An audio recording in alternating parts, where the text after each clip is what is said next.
Many of their families live in Harlem, and we are not going to allow them to be forgotten as just, oh, this is something that happened. It happened, it needs to be dealt with. Those that were negligent or in any way guilty need to be able to be called into accountability. And National Action Network stands with these lawyers and these families.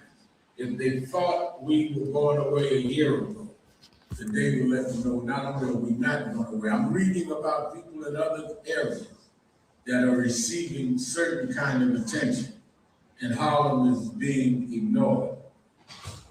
We will not tolerate that, we will not be silent, and the loved ones that remain will carry the pain for the rest of their lives, as well as those that were harmed that did not necessarily expire, but still suffer. They will carry that. You cannot act as though the lives of people and the worth of people depends on what part of the town they live in. Geography does not have anything to do with biology. If Legionnaires' disease was bad in one part of town, it should be valued the same in every part of town. And that is what this is about. So to lay out the legal as well as strategic moving forward, I'm honored to bring again the Attorney General of Black America, Attorney Benjamin Crump. Thank you so much, Reverend Al. And these families, myself, and people all over America, we want to thank you for your leadership in times like these. And we applaud you for having us at the House of Justice. Because when people didn't have anywhere to turn in Harlem, when they were being affected by this Legionnaires, it was Reverend Al Sharpton and National Action Network who opened their doors and say, we will find solutions. We will make sure you get the help you need. And so here we are, a year to the day from when we had the first press conference at the House of Justice in the previous location. And I am honored to be here again with my great co-counsel, Attorney Jared Scotto, with Wykes and Luxembourg, and he has Attorney Alana Wonk, Attorney Avelino Garcia, and Felicia Unger, and we have Attorney Nabiha Shear from Crump Law Firm, and a whole team of investigators and paralegals who have been working night and day for a year to get to this point.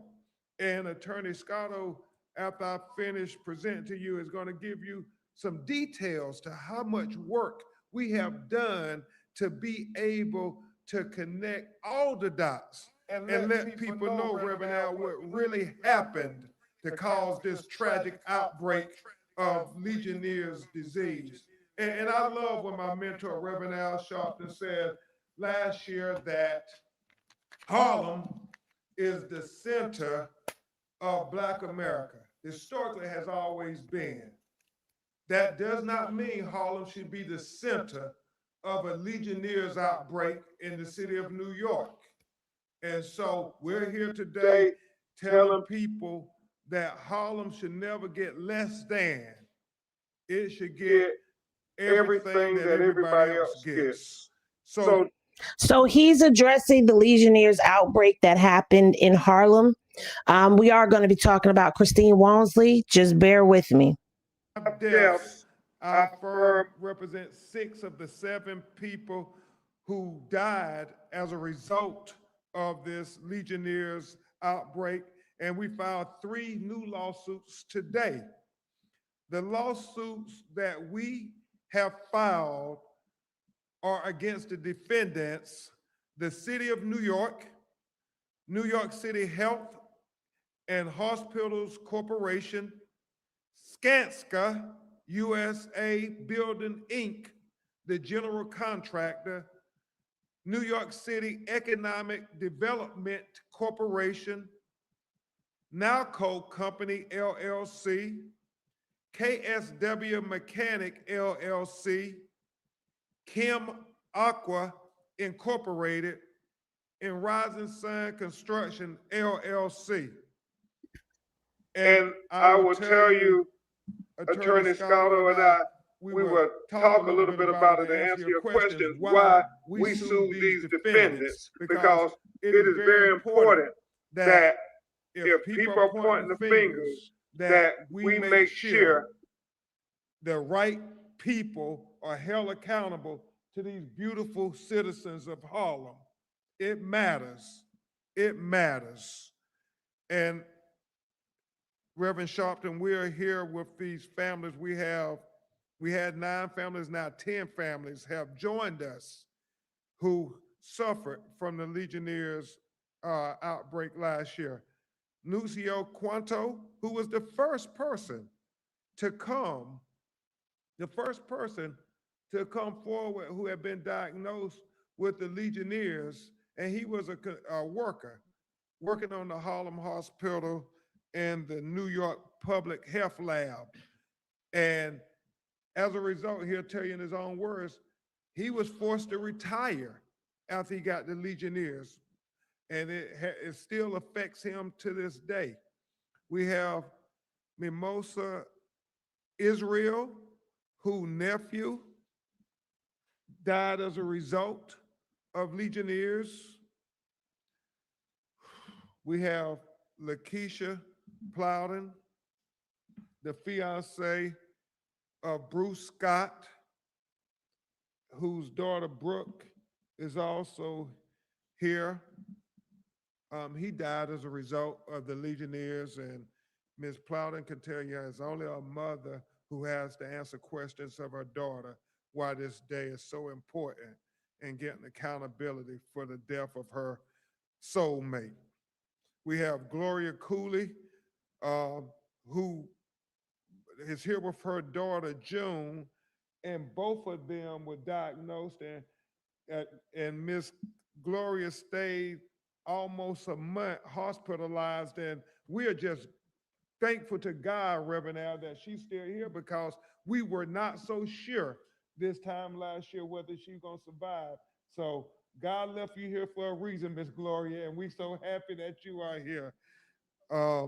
Dolores Everett was also diagnosed and spent a significant amount of time. If you are just tuning in, Ben Crump is holding a press conference about the Legionnaires outbreak that happened in New York.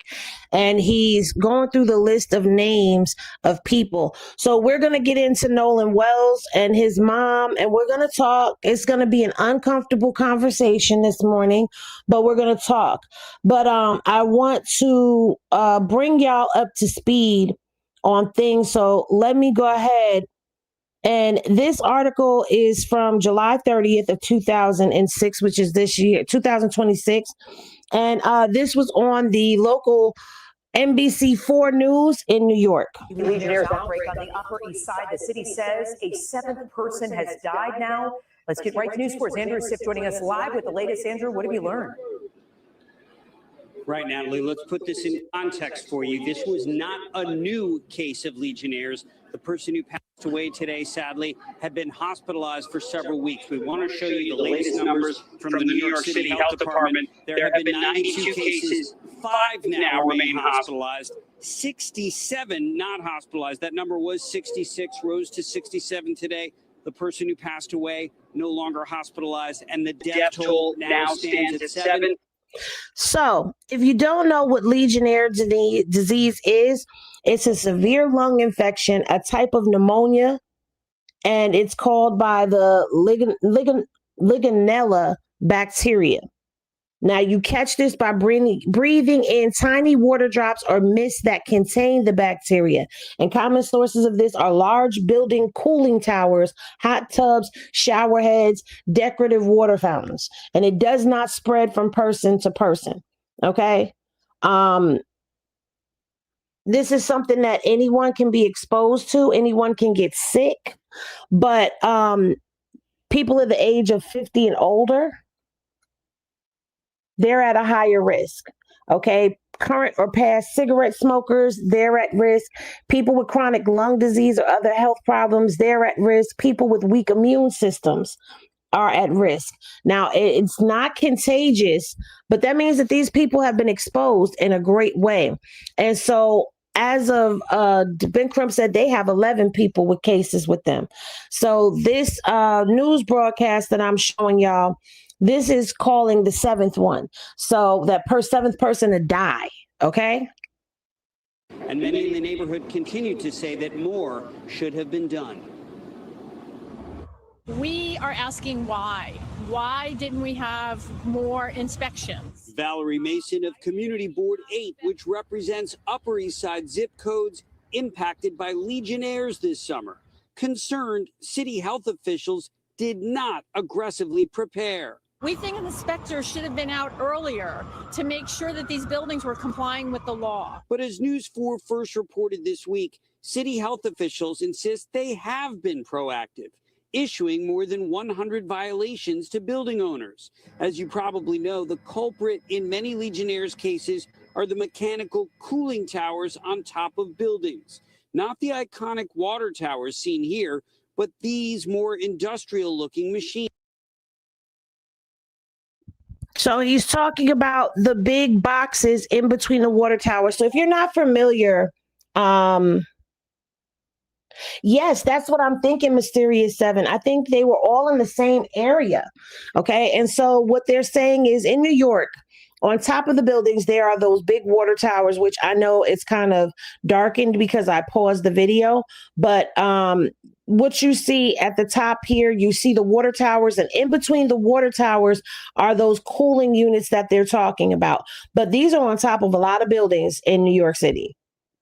The health department today tells News 4 one violator is 300 East 83rd Street. The city accuses the building owner of failing to register its cooling tower, and they've issued 10 other violations, assessing fines of $11,000. We reached out to the building owner, but have not heard back.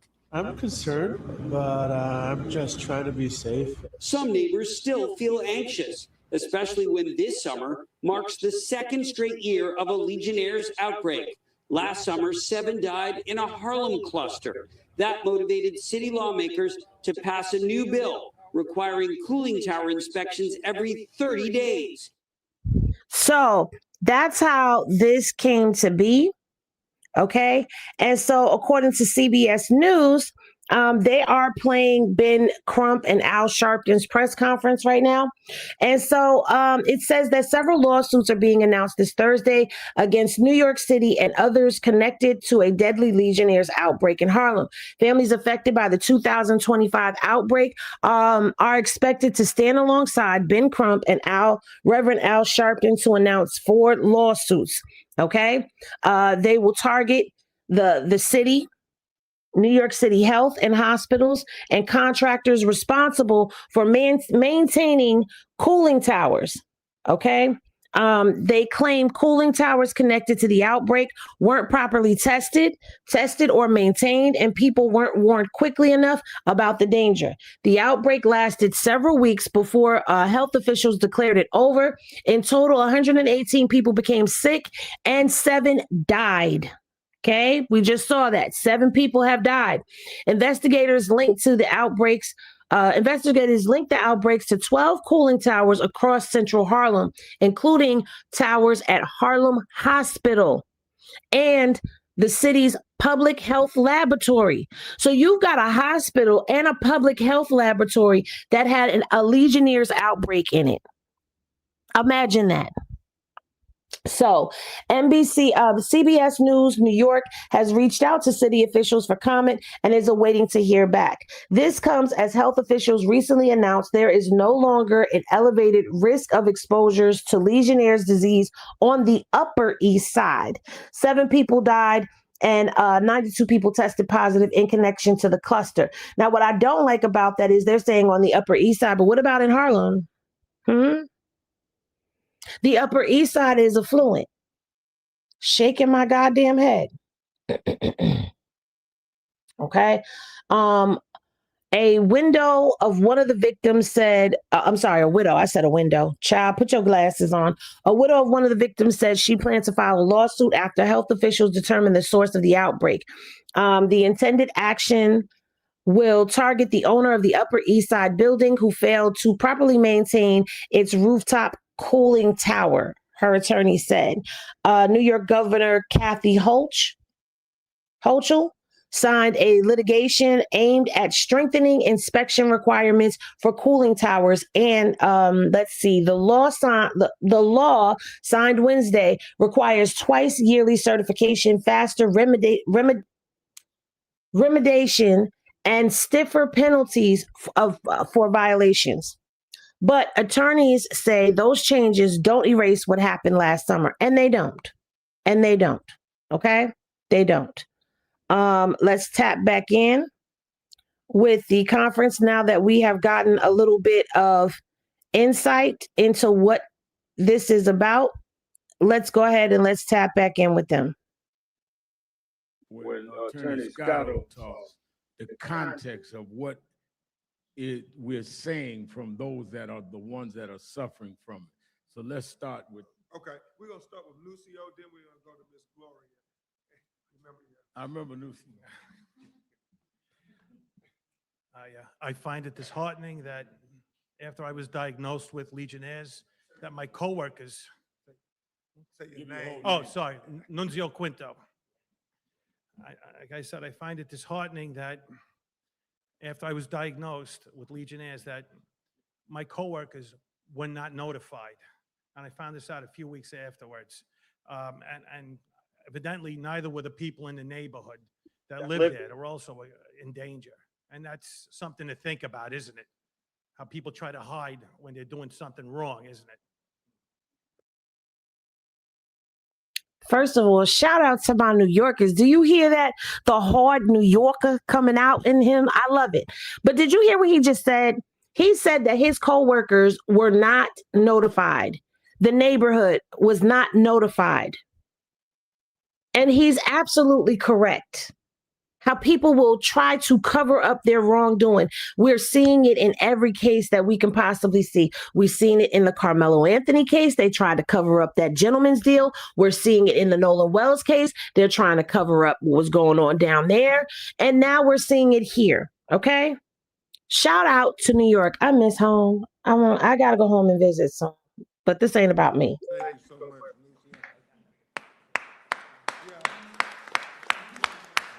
And now we have Miss June and Miss Gloria Cooley. Hi, good morning. I'm speaking on behalf of my mom. And I just want to let you guys know is that we're still suffering from PTSD through this whole situation. My mom is still receiving medical treatment as follow-up to the damage that was done to her body. And I just want to share a short, brief story how we was received when I brought my mom to the hospital. I found my mom on the floor. I called an ambulance. The ambulance came. The day before I found my mom, I had knee surgery. I couldn't get in the ambulance because I couldn't bend my knee. So I took a cab to the emergency room. When I went there, they told me I couldn't go back and see my mom. They said, oh no, somebody has to come out and see you first. I waited almost 2 hours in pain, trying to see my mom. And I said, well, could you call somebody back there? Let them know I'm here. No, they're going to have to come out and see you. Eventually, somebody did come out. When I went inside, they sure already seen the doctors. They were already telling her, well, you're going to go home. And I'm looking at them and said, ma'am, my mom can't even walk. She was found on the floor without even moving. She was talking like she had emphysema or something. No. And they accepted that as if that was her normal and then questioned me about, well, when's the last time you saw her? And I'm like, ma'am, that's not her. She can't go home. I can't help it because I can't even walk. And it just made it so like, what's going on here? Then I had to fight just for them to take the test for Legionnaire. They didn't want to do that. She was transferred from Harlem to Bellevue. Bellevue said, well, Harlem didn't do it. Bellevue said, well, they already gave her a medication, antibiotic, so she may not have it. And then they just kept pushing. I kept pushing back. If my mom didn't have me, she wouldn't even have known she had Legionnaire because what they just flat out said was she has pneumonia, but we're going to treat it as if she has Legionnaires. That doesn't make sense to me. You know, this is not uncommon, okay, to hear stories like this. Shout out to all of you that are in here listening. Again, we'll get into Christine and, you know, the things that I'm noticing with that's going on within the case. But shout out to all of you that are here to hear what is going on and to see what is going on outside of just something that is popular. I really appreciate the core audience. I appreciate the replay gang and everything. So shout out to y'all for sitting and taking the time to actually listen to something that's going on as well in the world. Like we're talking about something new that's going on, a new lawsuit that's being filed. And we're hearing about, not only did we just hear from the gentleman who told us that there was mistreatment from an employer. And now we're hearing how this woman took her mother to the hospital and how she had to fight for them to basically treat her mother for Legionnaires because they were trying to just brush it off and brush it under the table. And this happens all too often, and it happens a lot. And yes, we're going to bring race into it. We're going to bring demographic into it, okay? This started in Harlem, all right? And all too often, when minorities go to hospitals, they are ignored, especially Black women. They get ignored. Now, this is something that the city is going to have to pay for. This lawsuit is absolutely mandatory because the city needs to pay for what they failed to do, period. But no amount of money could ever bring back a loved one, right? And no amount of money could ever undo the trauma that you've been through. But see, when you want to go at people, this is the whole thing that people miss. When you want to hit somebody where it hurts, where you really want to get their attention, especially like a city, a hospital, a corporation, you hit them in the pocket. Okay? They don't like them lawsuits. The lawsuits cost them more than just money.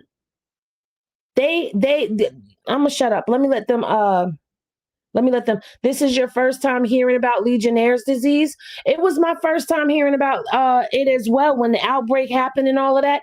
And because I'm not there in New York, boots on the ground, I poked around just a little bit so that I could give you guys some kind of a foundation to this. So yeah, this is something that I haven't heard of before either, before this started happening. Why can't we know? And I don't think that would happen to another neighborhood.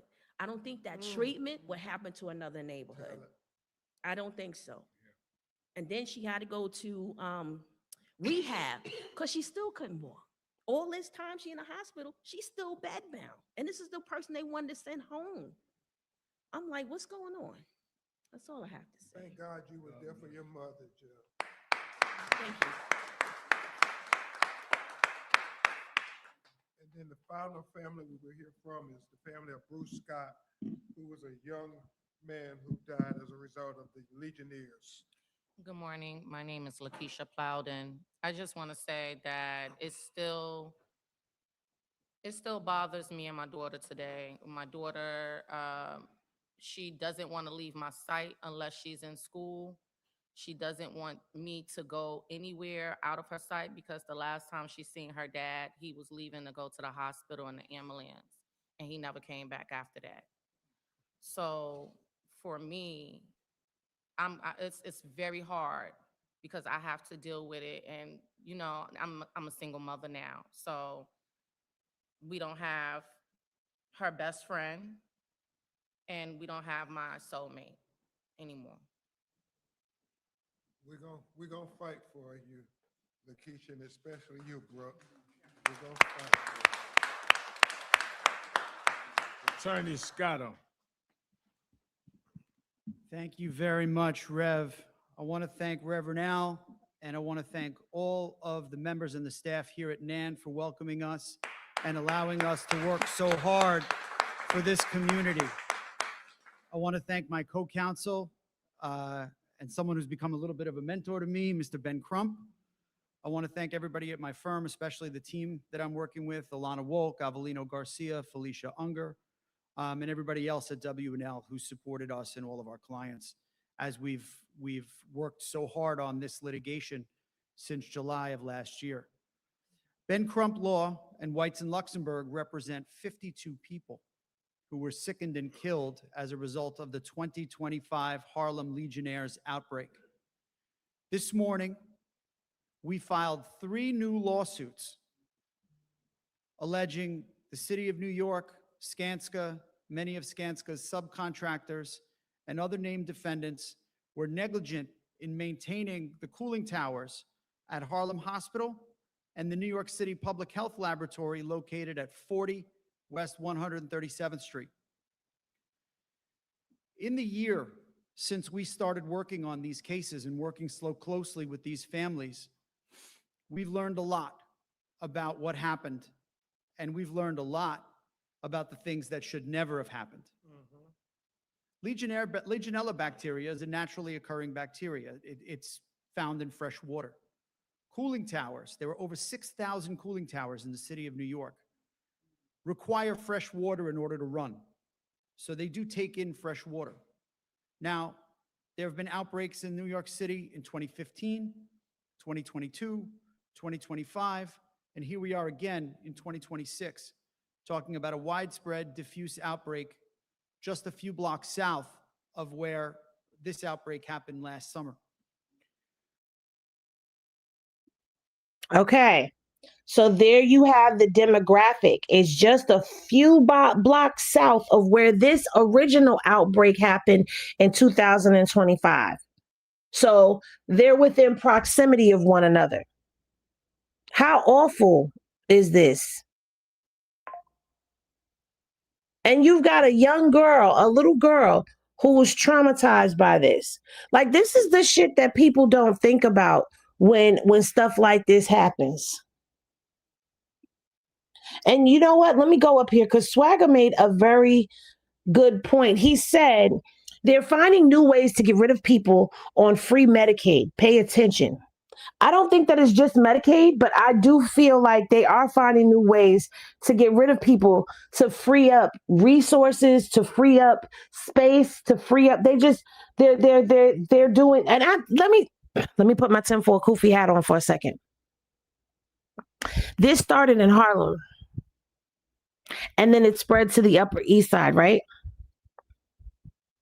Why is it that things like this start always in an area that's highly minority impacted? It always starts there, and then it spreads out. Henny Glass is in the chat if you've noticed that, or if I'm being delusional, you can say, Henny, you being delusional right now, and that's fine. But I've noticed when you got outbreaks like this, it always seems to start in a heavy minority area. Okay. I live in Brooklyn, and Harlem isn't the first. Oh, really? So where was the first at? Because see, I left New York 2 years ago. Yeah, 2 years ago. So I haven't been there to be boots on the ground. So my fellow New Yorkers, if this ain't the first outbreak that happened in Harlem, where was the first outbreak? Educate us. Educate us. I want to know.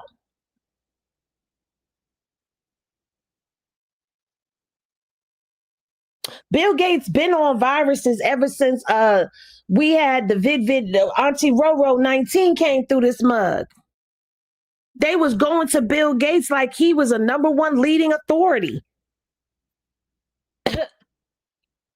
And now he done bought up, let me tell you something, he done bought up a lot of farmland down here in Florida.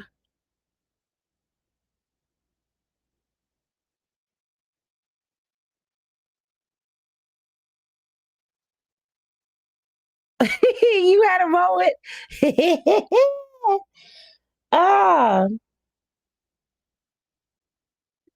No, I don't remember that. What is that? Tell me what that is. LeBronda. Sharpton be having a conference about the young black man killed at the basketball game in front of the community. He has no smoke for criminals in this community. Stay on topic, please. So this is a foreseeable And risk is in densely populated urban areas. One of the experts we worked with told me and my team that you couldn't build a better machine to spread Legionella bacteria than a cooling tower. That's just the way they're designed. And when you see them on hot days like we get so frequently now in New York, with those big plumes of white steam that come out of those cooling towers, Legionella bacteria can spread up to 5 miles. But that didn't need to go 5 miles here in Harlem. Those 2 cooling towers on the top of those 2 city-owned buildings, the Public Health Lab and Harlem Hospital, were less than 1/10 of a kilometer apart. The bacteria that was found in both of those towers was sequenced, and it matched the bacteria that was found in at least 8 of the 118 confirmed cases of Legionnaires' disease that happened in 2025. So those entities knew that this was a risk that could happen in New York.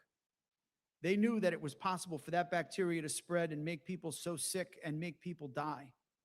And this is becoming all too frequent uptown and in the Bronx, that people that live in these areas, we love New York City, we love being close to our neighbors, but that presents an inherent risk that companies and building owners need to take into account.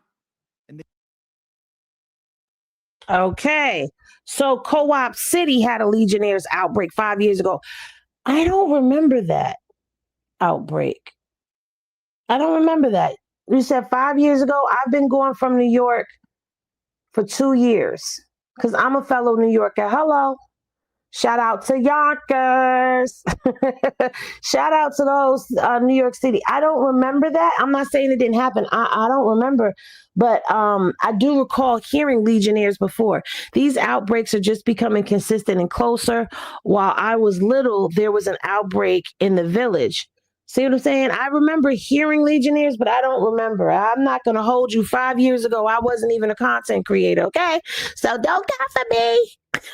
But you see, and that's why he mentioned, you said that just as he was mentioning Uptown, the Bronx. So yeah. And she said there was an outbreak when she was little out in the village. Okay, she said there was a stone built with how much people they need to get rid of. Oh, something like Stonehenge. Like the stones that I think I know what you're talking about. I know what you're talking about. They didn't do that here. In March of this year, the New York City Department of Health and Mental Hygiene released a final report on the 2025 Legionnaires outbreak. And that report cites, it says the outbreak took place between July 25th, 2025 and October 1st. The symptom onset ranged from July 13th to August 10th. 92 people were hospitalized and 7 died. And the most likely source of that outbreak was the 2 cooling towers that Reverend Al and Attorney Crump and I have spoken about today. So we filed these lawsuits today. We've satisfied all of the requirements to have our clients sit for 50H hearings with the city of New York under oath, where they testified about running errands in Harlem and going to grocery stores and waiting for the bus on Lenox Avenue and going to use the ATM machine at Harlem Hospital because it was the most convenient in the neighborhood. And just doing those normal things that citizens of New York City, citizens of Harlem do every day, they got sick and some of them died. And we said at our first press conference, and I say it again today, this was a foreseeable and avoidable risk that could not have happened absent the negligence of the city, New York City Health and Hospitals, and the companies that Attorney Crump mentioned. So thank you very much. Does anybody have any questions? Thank you.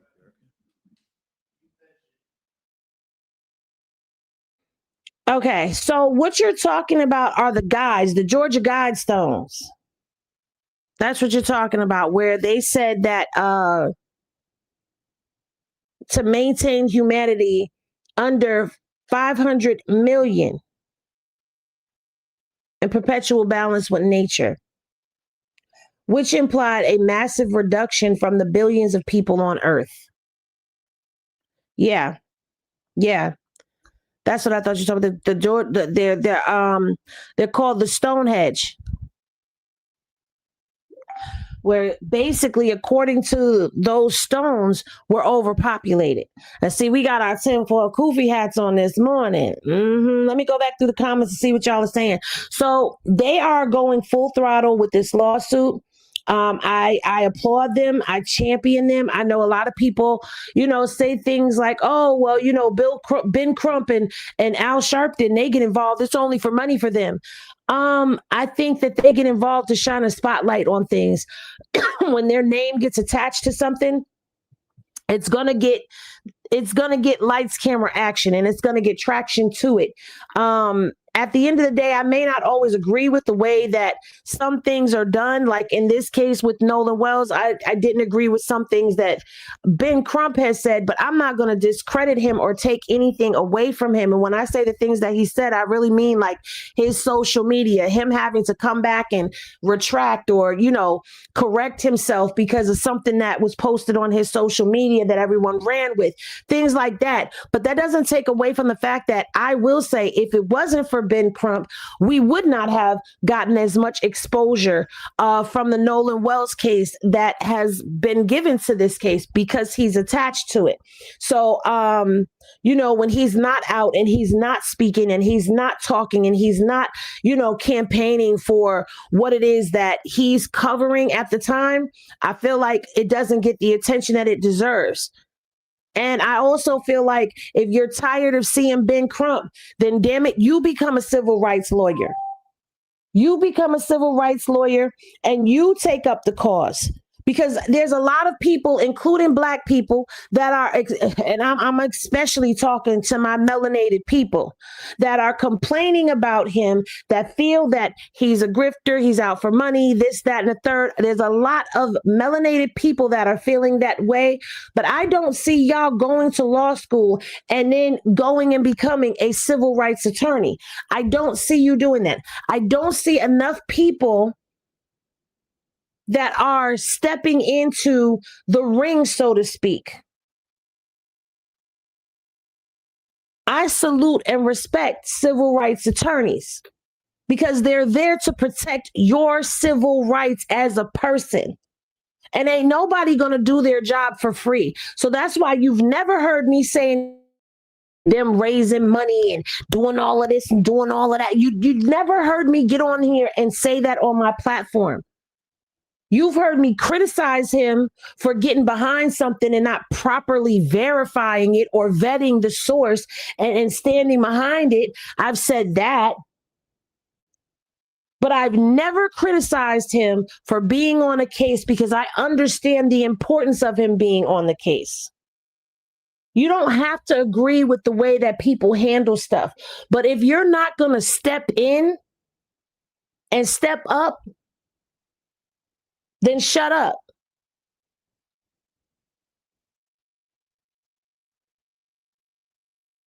That's just how I feel about it, period. Exactly. They be online all day ingesting conspiracy theories and not sticking to the facts.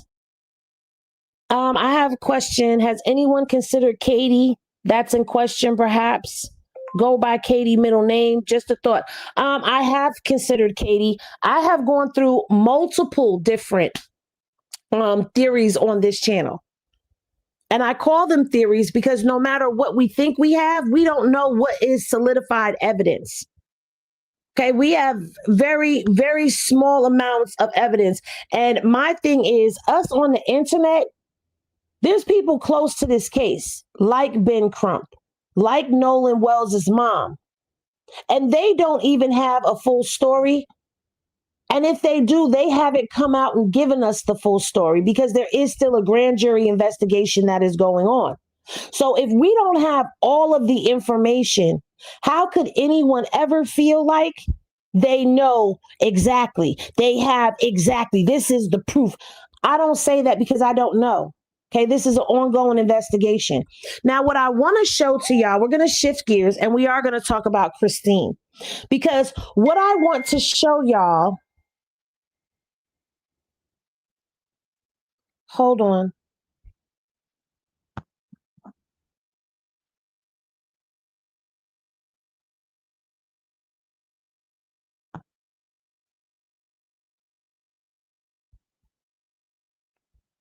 Hold on.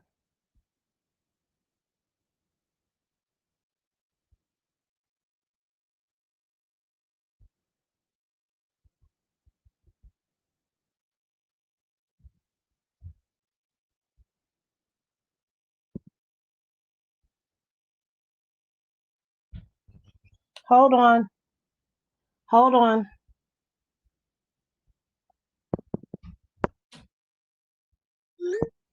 Okay, so what I want to show you is how we've gotten so far away from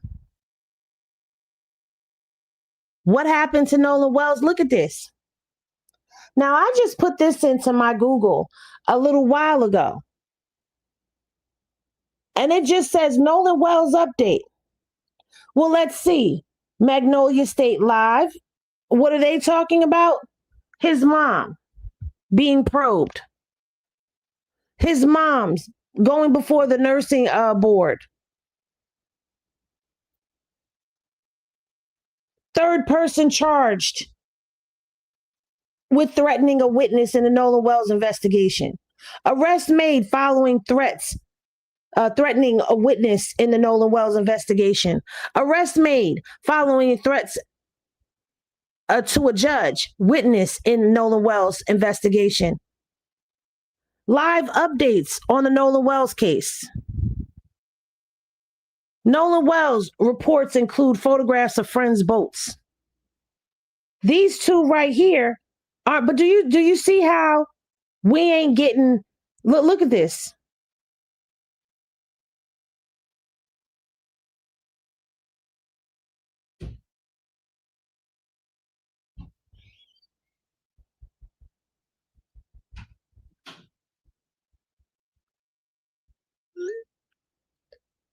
I don't see anything outside of News Nation saying Wells report includes photos of friends' boats. So let's talk about this because we talked about it briefly last night. I did not cover, purposefully, did not cover the third arrest that was made. And I'm going to tell you why. Because what the hell does that have to do with Nolan and finding out what happened to him? Not being insensitive to what's going on. Not being insensitive to what's going on with other people, because again, I've said this from the onset of the first threat. I do not condone threats, the threats that are being made. I don't condone that. Threatening people's lives and all of that. And if you're threatening officials, you could expect some bullshit to come down the pipeline to you, especially if it's already been announced that the FBI is involved. Okay. I can't wait for the day that YouTube allows us to use GIFs because I got one in mind to use for right now. Hold on. I'm shaking my head. They keep trying to attack Christine. It's disgusting. Yes. Is this facts? Is what facts? What, that Christine has been attacked? That they were going after her license? Yes, that's a fact. They're on step 2, criminalize the victim and their family. Right. Okay, they should not be saying arrest in Nolan's case because the threats don't have anything to do with the case directly. Yes, the arrests are real. The threats are real. The threats really happened, according to the FBI. Let me say that. According to the FBI.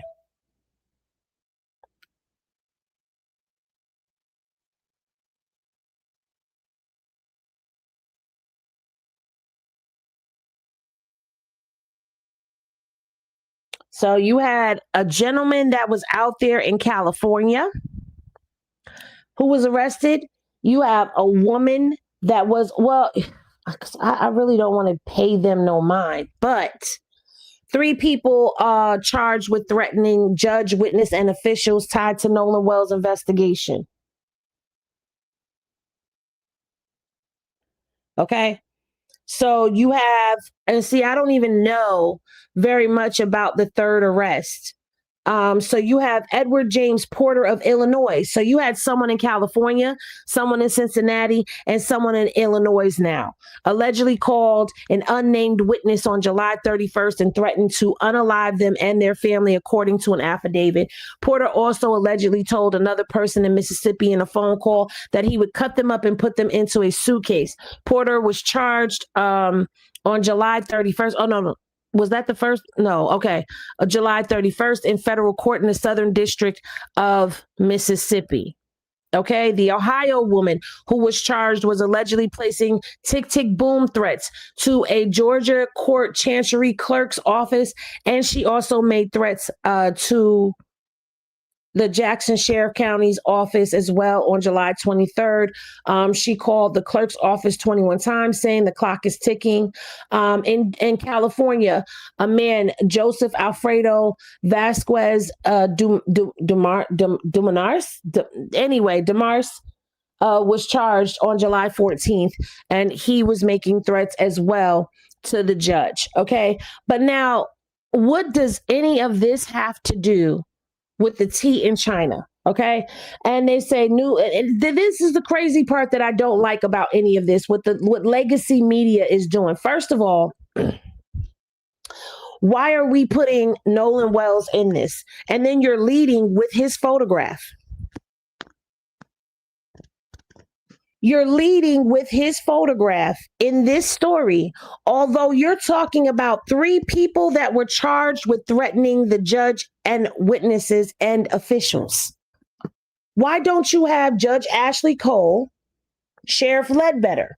Why are they not the photograph that you're using? Why are you using Nolen Wells' photograph as the headliner? Okay, why is this connected together? They want to talk about grifters. You want to talk about somebody grifting? CNN is grifting right now by doing this. Nolen has nothing to do with the threats that these 3 people chose to make. And then you go down, and then you've got a photograph here. A timeline of Nolen Wells' disappearance, death, and the unfolding investigation. It's laced inside of this story to link it. Okay. And then look at this. 911 audio brings new details to Nolen Wells' death investigation. What does that have to do with the death threats? Now let's listen to this 911 call, because if this is, I've already heard.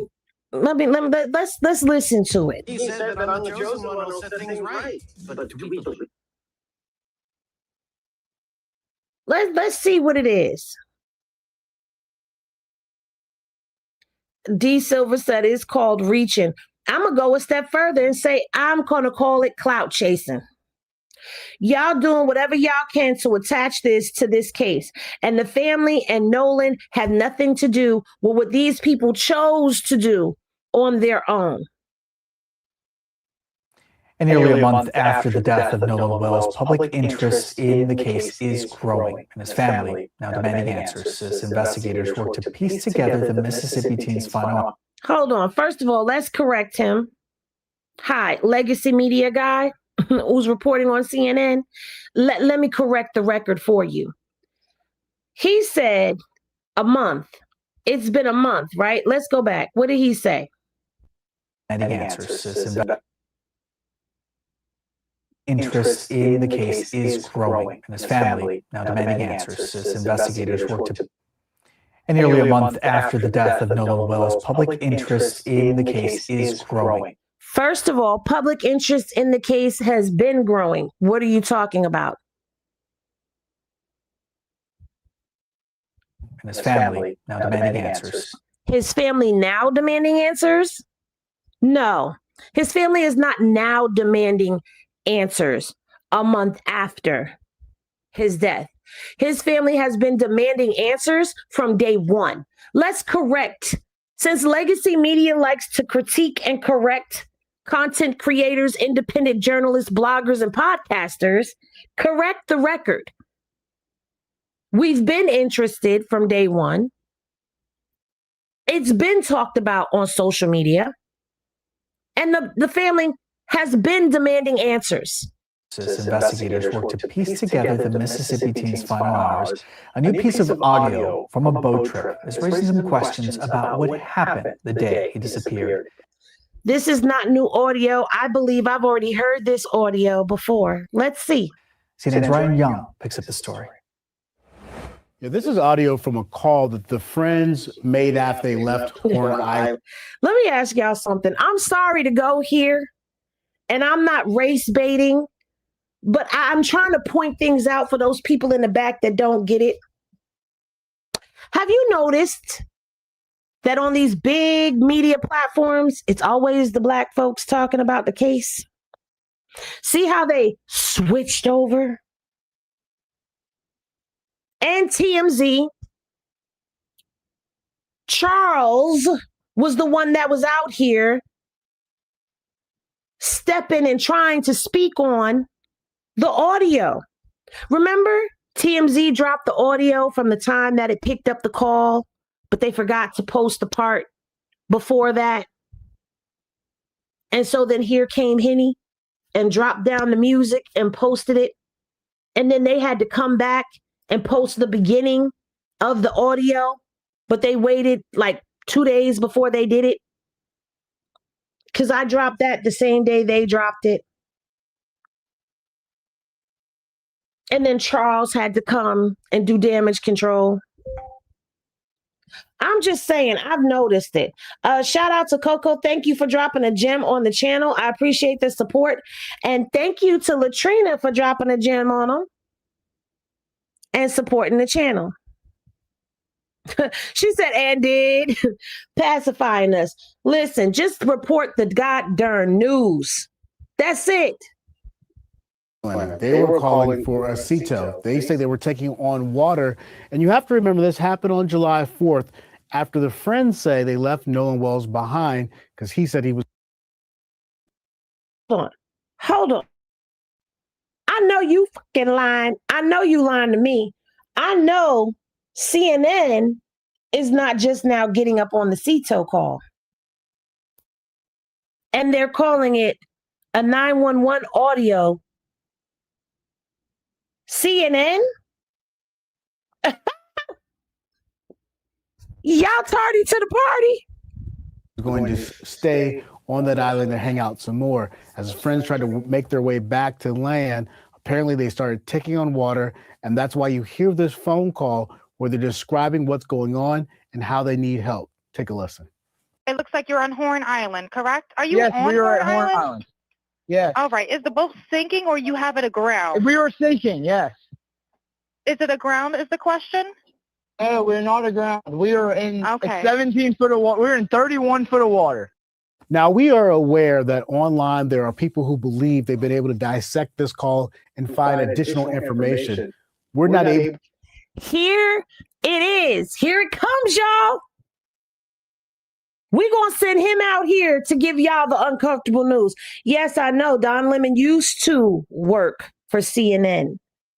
Don Lemon no longer works for CNN.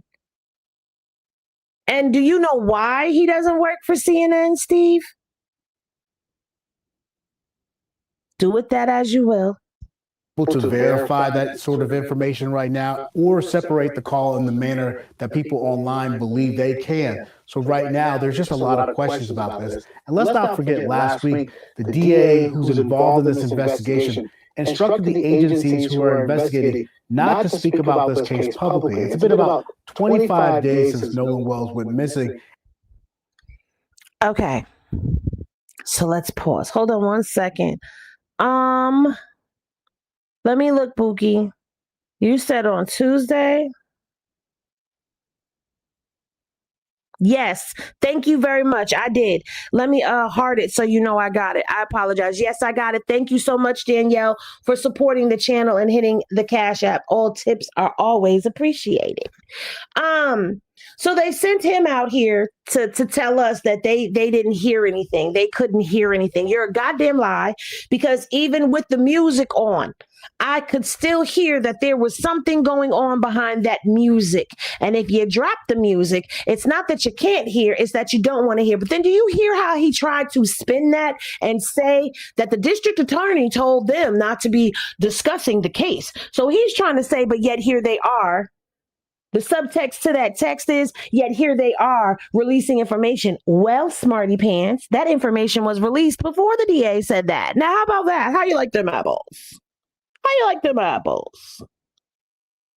How you doing? Because I could tell you who had it first. Okay, let's go back and listen to what he just said again. I'm sorry, because it kind of tickled me a little bit. Right now, there's just a lot of questions about this. And let's not forget last week, the DA who's involved, they've been able to dissect this call. 31 foot of water. Now, we are aware that online there are people who believe they've been able to dissect this call and find additional information. We're not able to verify that sort of information right now or separate the call in the manner that people online believe they can.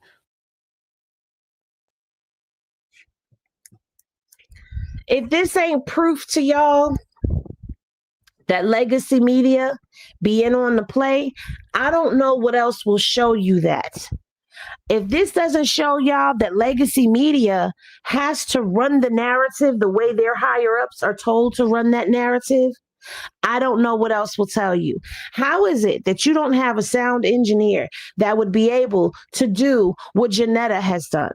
Because I'm not here to debunk what anybody hears or what anyone has translated, but she was also very cautious to say, this is what she believes she hears, and she said for you to listen to it for yourself. That's kind of like when I posted it on Instagram. I said, tell me what you hear. But to say that you don't hear anything when we hear something, come on, man. Stop playing with our intelligence. That's just like people trying to tell us Mississippi's history of racism is gone, but yet then we turn around right after he makes those statements a few days later and they find a woman strange fruited in the back of a vacant house. Stop playing in our faces. Okay. So right now, there's just a lot of questions about this. And let's not forget last week, the DA who's involved in this investigation instructed the agencies who are investigating not to speak about this case publicly. It's been about 25 days since Nolen Wells went missing. And there's so many now unanswered questions because there's a gap in the information from authorities, and then that's being filled with a lot of online speculation. So now there's two things that he said there without coming out and saying it. He professionally shaded things. What he said was the DA said that authorities were not supposed to come out and speak about it.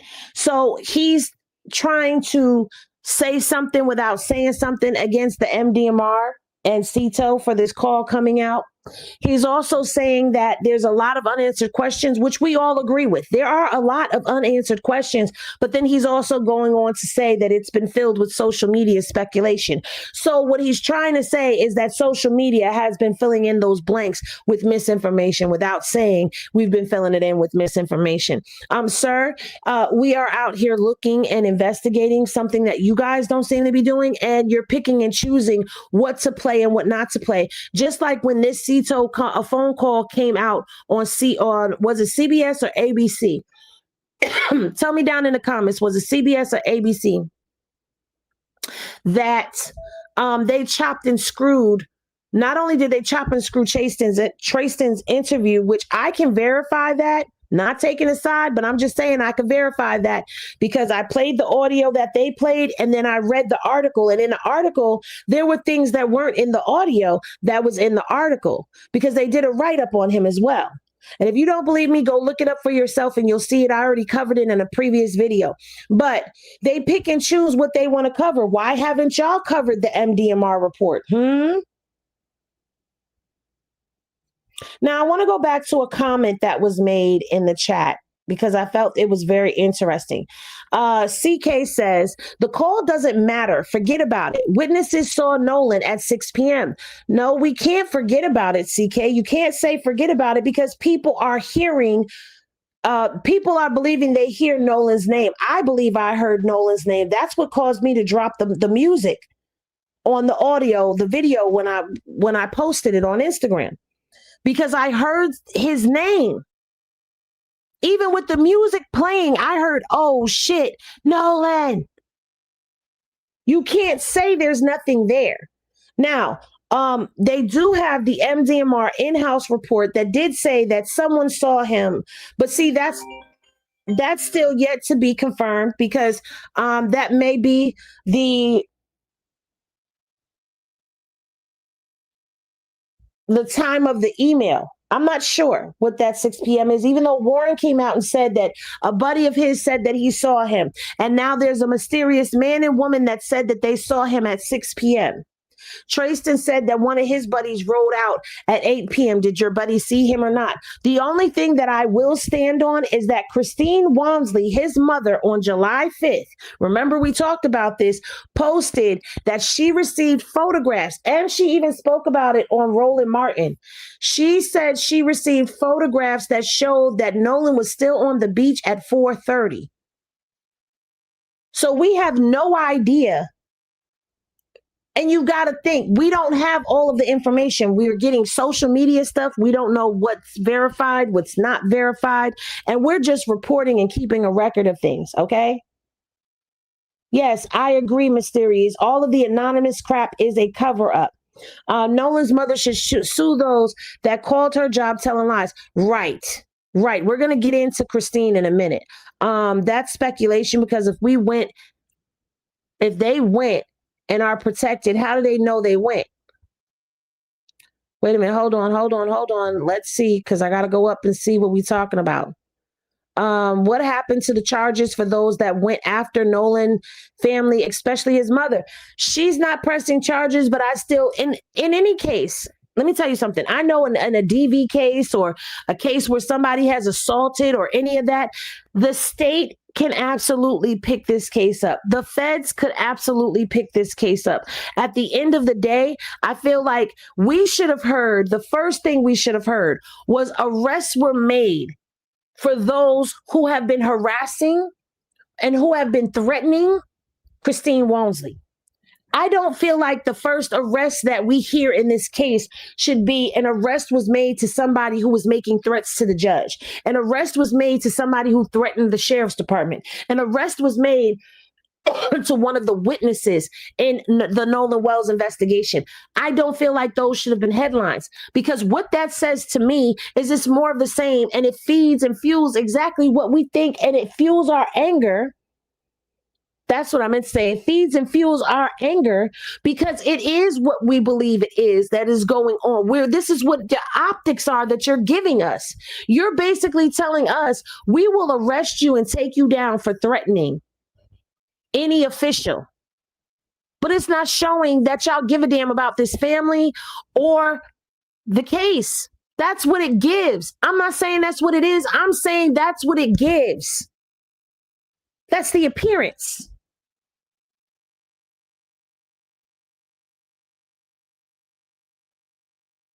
You said CNN ain't shit, basically. Right, because what the fuck? If we're going to be anything, it's BFFR. Be fucking for real. That's what she's saying. Okay, the witnesses went to the authorities, so they are protected. Okay, so let's pause there for a second. So is the family not protected? Is the family of the victim in this case not protected? Are they not worthy of being protected? I'm asking questions. I'm not even coming at you. I'm just asking a question. So are they not protected? Are they not deemed protectable?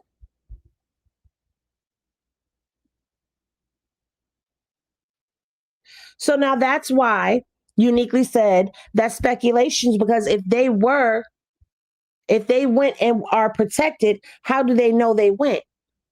We only know that they went because they've said they went. And we don't know who the sheriff spoke to because they never said, well, yes, they did. They said they spoke to the friends. In the MDMR report, they said they spoke to the friends. But that doesn't mean that they're protected. Who said they were protected? And who's protecting them?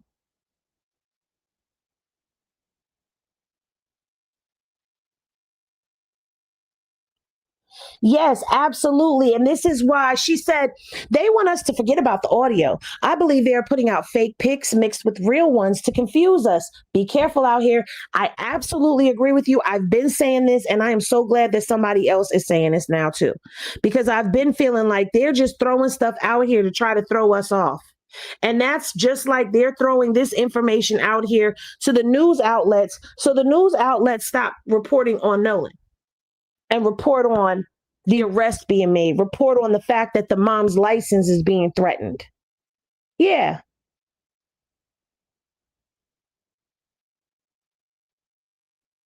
Exactly. That's my point. Nobody has said who any of the witnesses are. You can't enter an altered call in the trial. You can enter in the original audio in a trial, and they can hire someone to go in there and do their own due diligence on it. You're here to be a race baiter or an antagonizer. Excuse me. You're here to be an antagonizer. That's what it is. So I'm going to let you go ahead and antagonize on your own as we roll on with what we've been doing. We gave you enough time to plead your case. And sir, your case is not adding up. I do apologize for saying race baiter because that's not what that was. That was wrong of me. I misspoke, but you are here to be antagonistic. So CNN is late to the draw. And once again, they have their token person giving us news. Also, the toxicology we believe is not back, and we've never got the autopsy from the authorities. So right now, there's just a lot more questions than answers when it comes to this case. And a lot hasn't changed in the last 25 days. You're right. Now that we know, well, I could tell you this much. We do know two. Wait a minute. We know two of the alleged witnesses that have been harassed, because that would be Warren and that would be Bart. So we do know two of them, but we don't know all of them. So I'm going to assume that they're going off of the threats made to Warren. Now that I'm thinking about what Warren said, because Warren, Clayton Bigsby, Officer Clayton Bigsby over there, he and Warren were sitting down, and it was said that there were threats made to him and his family. So that more than likely is an arrest made to the person who threatened Warren. If I'm using my thinking and piecing stuff together, like that would make sense that it would be Warren, but Bart was also threatened too. Let's not forget that. He was threatened in a similar manner. So either it's Bart or it's Warren that this third one was for. Possibly Warren. I don't know. Possibly Bart. We don't know until they tell us. Now, we know Ben Crump plans to hold another news conference with the family on Thursday. We'll hope maybe to get some more information, because they do have a 1-800 number that's been set up so people can call tips in. They've raised money. Hold on. When did they set up this 800 number? When did they set up the 800 number? Because as far as I knew, they was calling the sheriff's department. Remember, Willie D called the number, and Willie D said, he showed us that the number for the judge and the number for the sheriff's department is pretty much the same number, except the two digits are flipped. One of them is 36 and the other one ends in 63. Willie D showed us that. So when did they get an 800 number? Does anybody know? Has anybody heard of that? Because I know y'all be around the internet streets and stuff. So has anybody else reported an 800 number? Let me know. KC, do you know if there's an 800 number?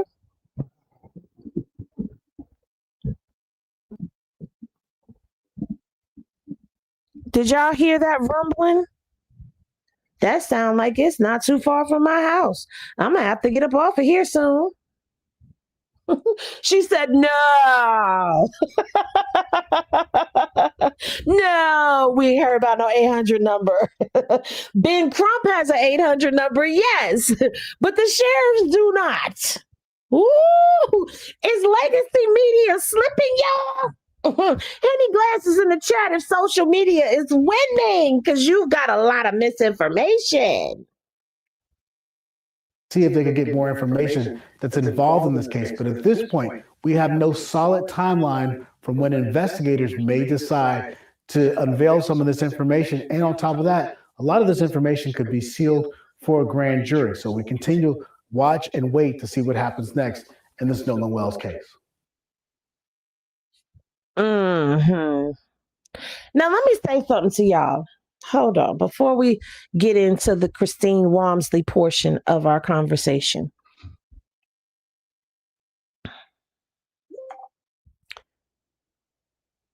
Matter of fact, let me pull it up because I could show you better than I could tell you. Because I posted it on my TikToker. I don't really be on my TikToker like that. I post every now and again over there. It's just not one of my fave. Like, I don't know. I just I don't take to TikTok the way that, like, as a content creator, I haven't really taken to TikTok like that. But I need to. But it just feels like it's another platform for me to try to maintain. So when did I post this? I posted this on July 23rd. And this is what I said about Nancy Grace. I don't know if I'm living in the twilight zone or if people have selective. I don't know if I'm living in the twilight zone or if people have selective memory, because the amount of people that are screaming, glory, glory, hallelujah, Nancy Grace is on the case. It's mind-boggling. Do we get selective amnesia when a new case comes along? No, seriously. Did y'all forget that this is the same woman that was dragging Carmelo Anthony during his trial and dragging his family as well? Did nobody else but me notice that she never bothered to cover the motion for new trial or bothered to cover the motion for recusal, which means that she never read Mike Howard's affidavit and she never read the transcripts from that portion of trial where the court was closed to the public, but they was having a little meeting in there. Yeah, she never bothered to read none of that. So that means that she's never going to bother to retract any of her statements. But it's glory, glory, hallelujah because Nancy's on the job? No, it's not glory, glory, hallelujah. She also joined in the 9th hour. You get another one. Meanwhile, Don Lemon has been out here covering this case from the gate, baby. Okay? He's been covering it from the gate. So no, I'm not going to glory, glory, hallelujah because Nancy's on the job. Because Nancy, she needs to clean up and correct what she did in the Carmelo Anthony case, in my humble opinion. And that's why she's on this one, the way that she's on this one. Shameful. I don't know if I'm living. And my stance doesn't change. You don't have to apologize, Casey, but we gonna have conversation with you. And I understand. Now, listen, I don't know when you've joined the channel or how long you've been watching, but I've given different scenarios because we don't know exactly what happened. We don't have the information that they have at the grand jury. And we won't get that information until the grand jury is released. And we will not get that information until the family gives it to us. But I have ventured into different scenarios. I've talked about the people that were tented out on the island the next morning that everybody seems to forget about because everybody is focused on one group of people that the scenario just can't be anything else. We've all laid our eggs in a basket for it to be one way, but I've already explored other options. But this audio, you cannot say that it doesn't change anything because why were you saying Nolen's name? If you want to take away Everything else. If you want to take away the oh shit, Nolen, if you want to say that they're saying is it dead instead of is he dead, if you want to strip away all of that other stuff, explain to us why they were saying Nolen's name. Why were they yelling his name? Now back to Nancy. Now people got their panties in a bunch and they in an uproar because they feel like Nancy played in Janetta's face by bringing Janetta on, having Janetta show how she was able to get the audio that she got, show that she didn't use any AI. And then Nancy turned around and used her sound producer, who happens to be a white woman, and have her. Now people are in an uproar about that because they feel like, oh, we had to have somebody else of other race verify things and all of that. Nancy is a grifter.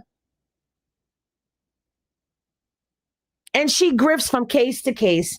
And I'm not going to say that it's just the Carmelo Anthony and it's just the Nolen Wells, because I've watched her grift on cases and never come back and retract her statements. I watched her twist and turn that Diddy trial. I was there. Remember, I was there. I was at the Diddy trial. I covered the Diddy trial in real time. Go back and check my record. Look at my playlist. I covered it. And then Nancy didn't bother to want to talk to people who were actually giving the truth. Nancy wanted salacious headlines. She's a true crime national enquirer.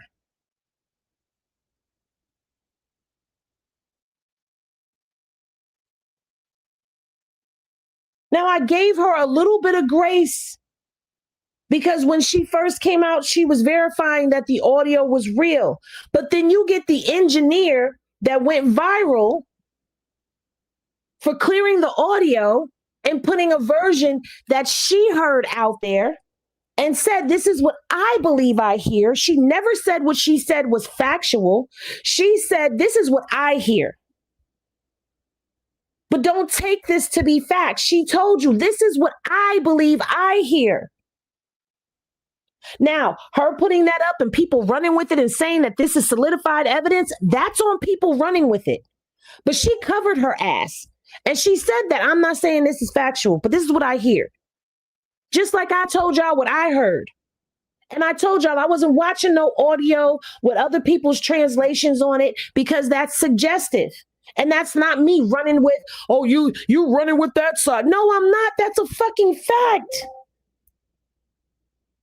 I know what I heard when I first heard the audio. And I've shared what I heard when I first heard the audio. And I shared why I dropped the music down. But what I hear may not be what you hear, and what you hear may not be what the next person hears. If we all listen to that audio without anyone telling us what it says. But the one thing that none of us can deny is that that audio, they're saying Nolen's name, God damn it.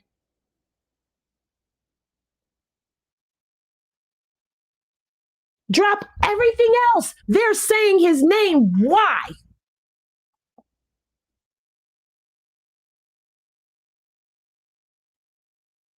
And I feel that Nancy played in Janetta's face. I feel like she played in Janetta's face, just like most people. I feel like she played in her face. And I don't appreciate it. But Don brought her up on his platform.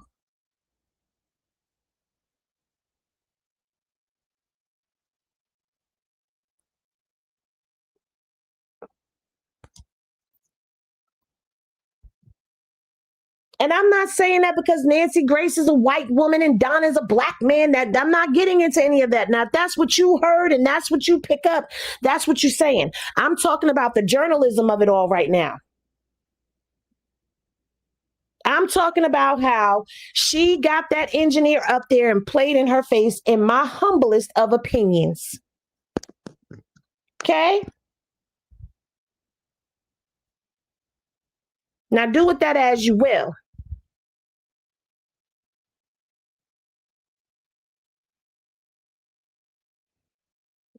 And I'm not talking to all of y'all. I'm talking to the ones that like to twist and spin shit or have a problem with people who don't go with their narratives. Right? That's who I'm talking to.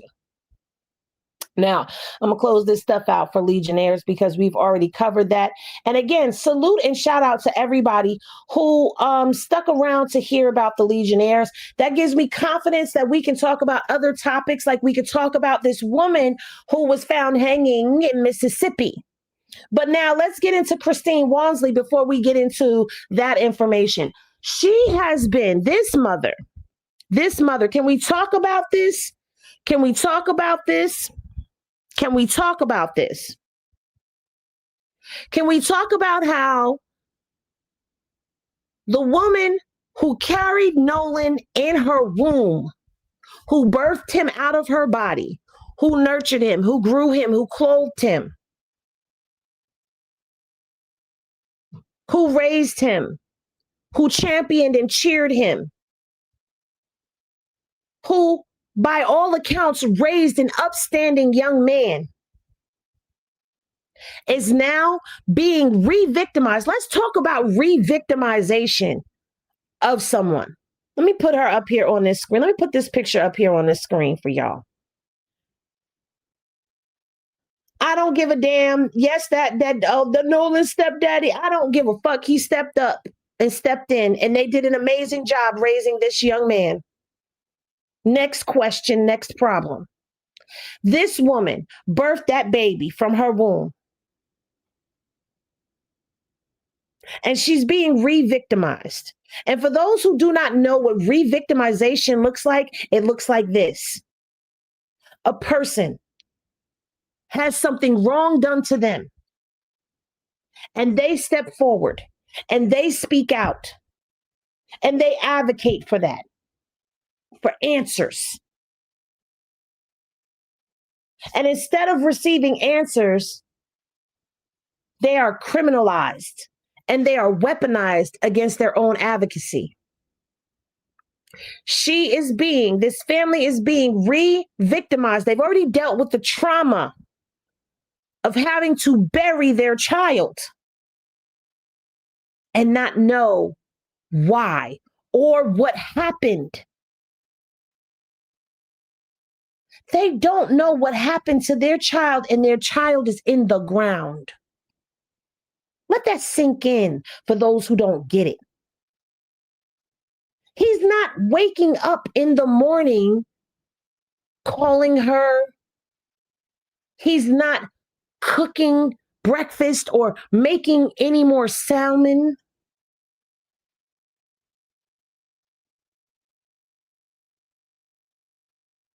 He's not laughing and sharing moments. Christine was robbed of seeing her son get married, of seeing her son have a family, of seeing her son start a career, watching her son graduate from college, robbed of the potential of what he could be.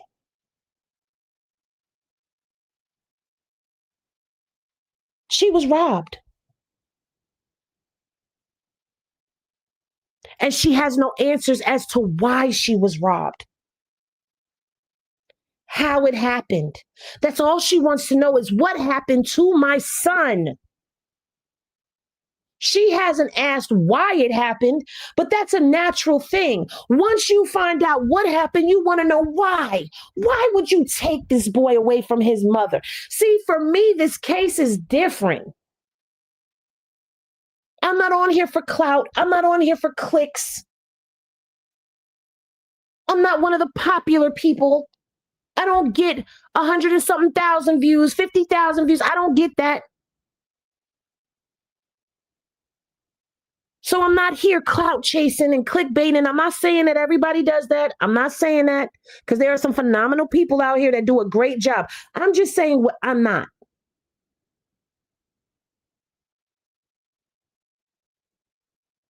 I really feel for this mother. They talked about her crying and not crying. They talked about her wearing her hair straight and wearing her hair curly. I've heard some of the most egregious shit. I've heard people say she's not one of us.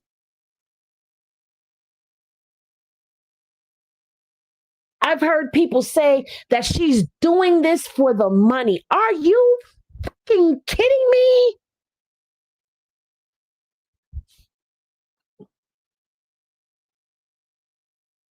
Private investigations cost money. Private autopsies cost money. Now the autopsy, the funeral was taken care of, but she still got to pay the legal team that she's using. She still has to pay for those investigators to do their job. She has to pay for every subpoena and everything that gets written up and drawn up and sent out. She has to pay out of pocket for that because she has hired an investigative team to help her connect dots in a situation where she would otherwise be shut out and shunned from.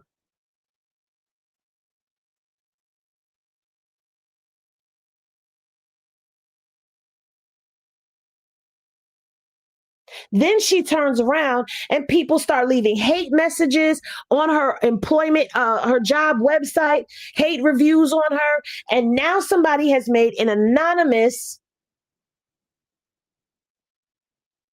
phone call or report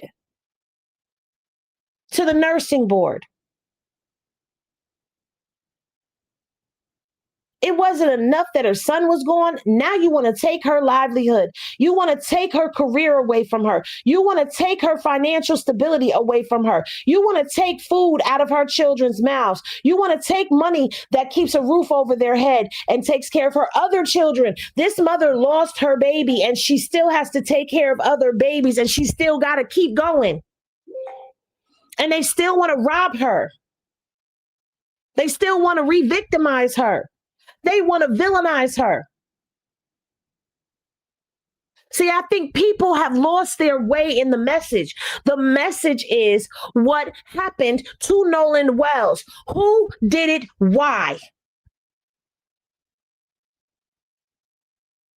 This is not about the judge being threatened. This ain't about the sheriff being threatened. This ain't about no witnesses being threatened. That is separate from what happened to Nolen. While that may be the onset of what caused them to be threatened, that has nothing to do with the investigation into why this young man is no longer here, why this family now has a hole where he's supposed to be. That has nothing to do with it.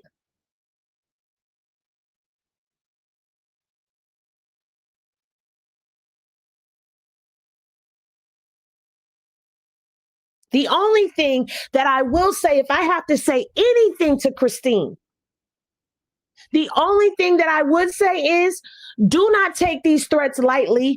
Do not look at them as just being a distraction. Take legal action against these people.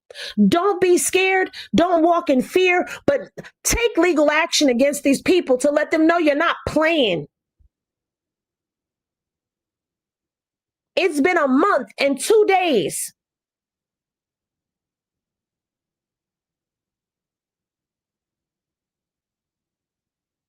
Actually, today is August 6th. Today makes a month since her son has been gone and she still don't have answers. It is August 6th.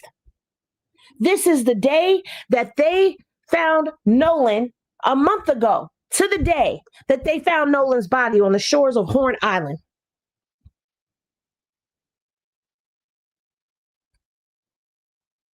Do you think she's sleeping peacefully at night?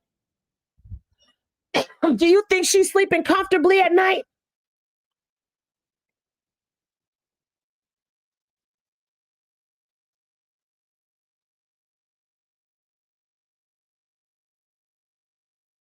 How do people live with themselves, taking a mother's pain and weaponizing it against her? Woe unto you. Woe unto you. The Most High God, whatever you call him, may they have mercy on you. Because you don't play with a mother's pain. You don't play with a mother's heart. You don't play with that. You don't weaponize that.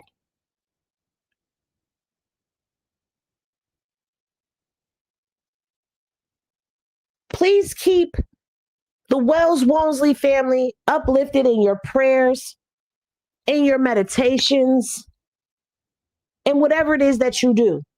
Keep them uplifted because they need it.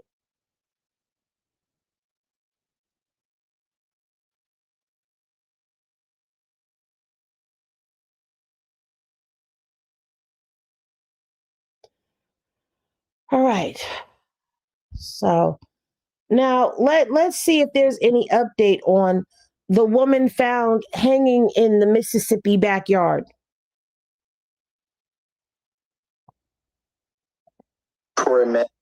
Okay, so I don't know if I played this last night or not. I don't know if I did, but it's a news broadcast about the woman found strange fruited. And let me say this. I said this on Instagram. I said, they're steadily trying to tell us what Mississippi is not, yet they keep showing us what Mississippi is. So let's hear what what ABC 16 had to say about this woman being discovered in this backyard. The neighbors told me that they were just shocked when they learned that a woman was hung from a tree in a backyard at a vacant home. They say that this is just heartbreaking. Here in this neighborhood, a woman's body was found. What was your reaction to that? It was heartbreaking. One, because they said she was found in a backyard, not alive. And God didn't put us here to be done that way. Violet Wilson says learning the woman was found hung from a tree made the discovery even more disturbing. It's unnatural in this lifetime. You don't see things like that. Darren Johnson says this has shaken a neighborhood he considered safe. It's quiet, older people over here, so we don't normally have that. So just to hear that happen, it kind of got us shook, basically the whole neighborhood shook, because we never have that problem. Now, he said. Now, I don't know what this, I don't know this area. I'm not from Mississippi. But it looks to be a predominantly Black neighborhood, or at least there's some Black people in that neighborhood. And this is going to get uncomfortable for people who don't want to talk about race. So I'm letting you know that ahead of time. Okay, so if you want, you can tap out and come back to another video, because we're going to go down this road real quick. Okay. That, to me, in my observation, in my opinion, it seems to be a warning. This appears to be a warning to keep your mouth shut and stay in line. What makes you say that, Henny? Well, we saw Cousin Sunken Place come out on Don, and he's been all over his social medias, his TikTok, his Instagram.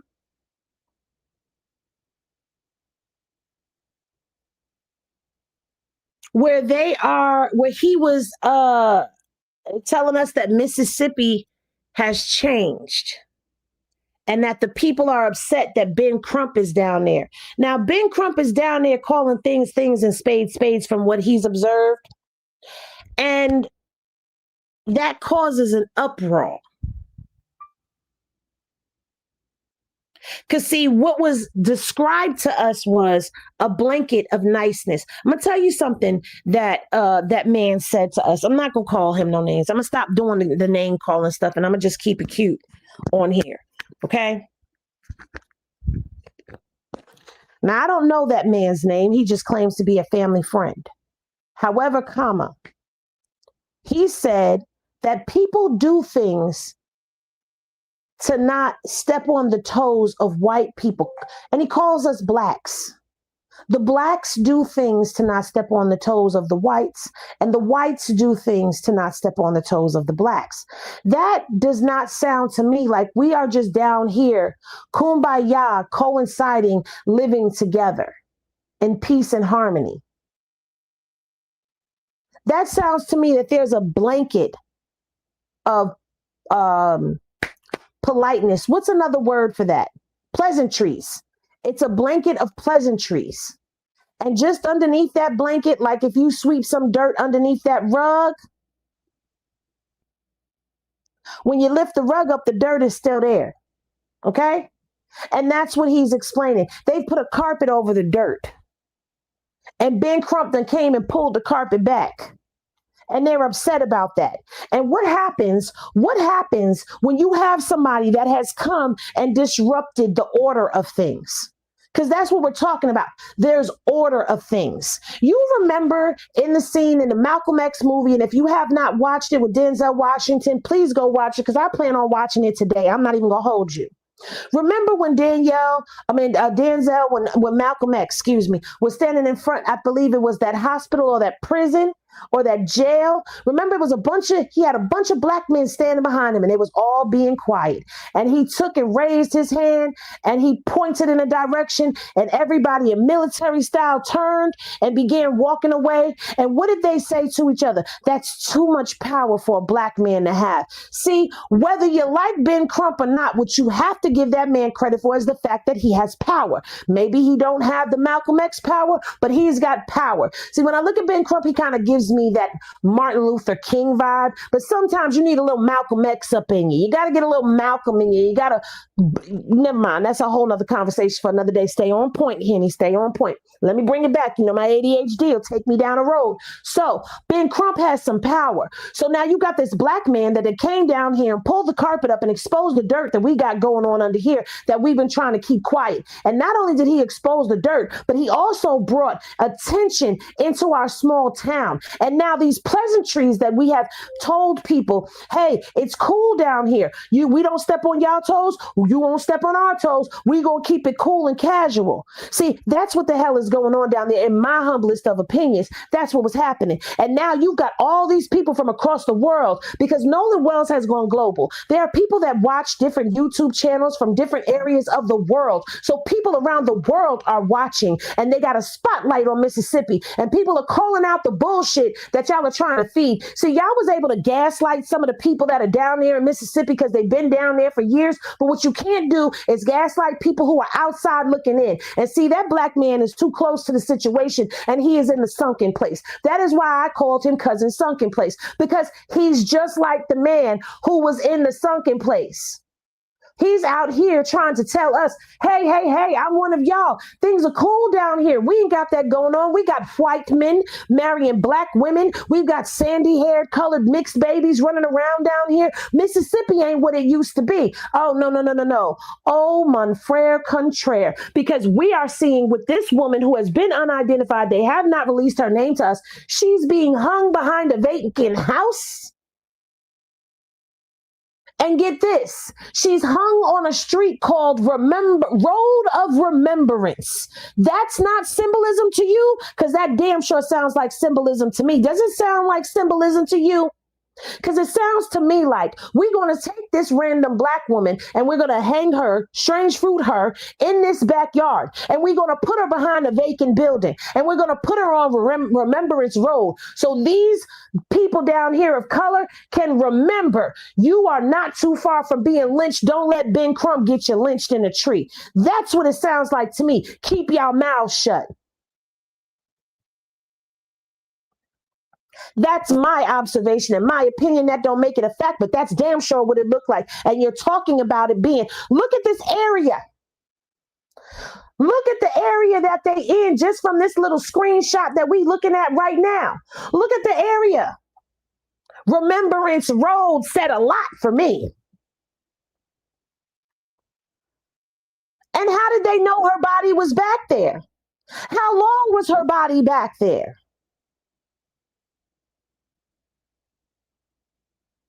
Nobody saw or heard anything?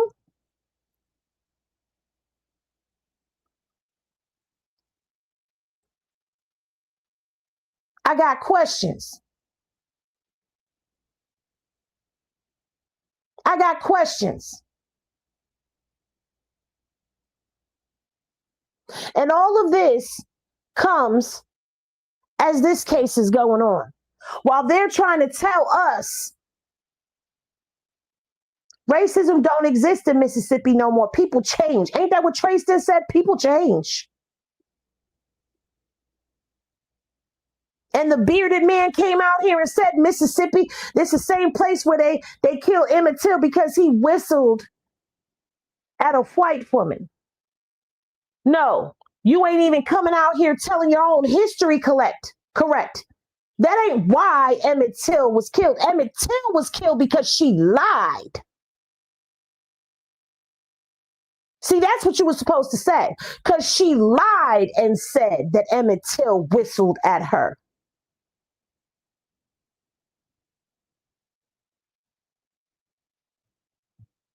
And see, I got a problem when you can't even quote your own history correctly.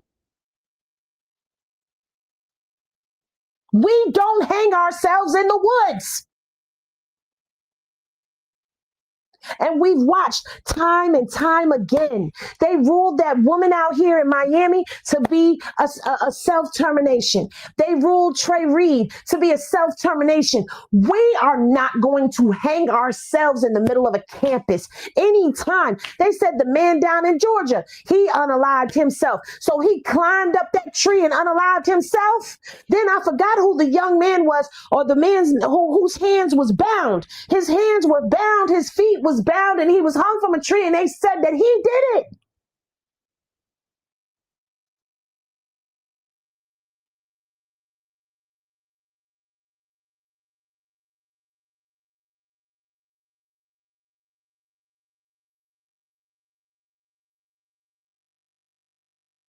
And I'm sorry that I got riled up just now, but this stuff pisses me off. Because I don't know about y'all, but I am sick of them playing in our faces. Hey, Heidi B, what's up, sis?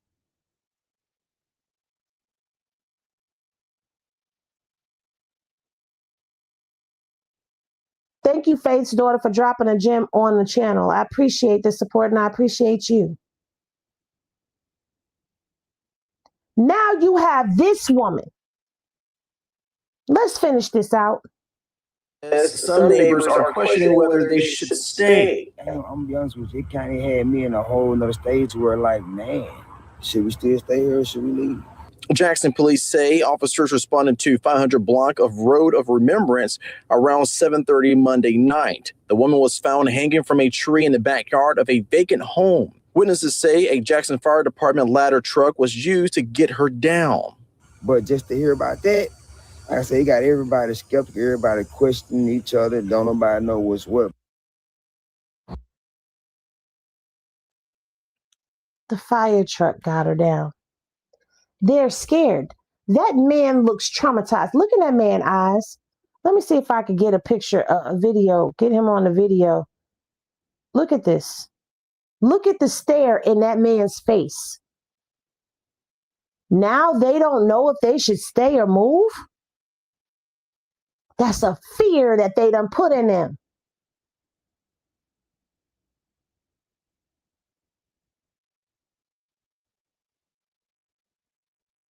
Let me tell you something. And I'm going to say this outright.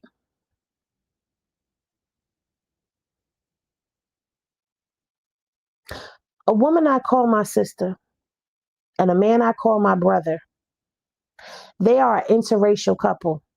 They're married. That woman, when I was in college, I wasn't working. I had one of those on-call jobs. That woman, my sister,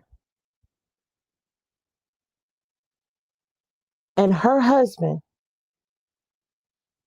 took care of me and my kids while I was in school, so I didn't have to worry about it. Every week, she made sure I had funds to take care of whatever I couldn't take care of, and then some.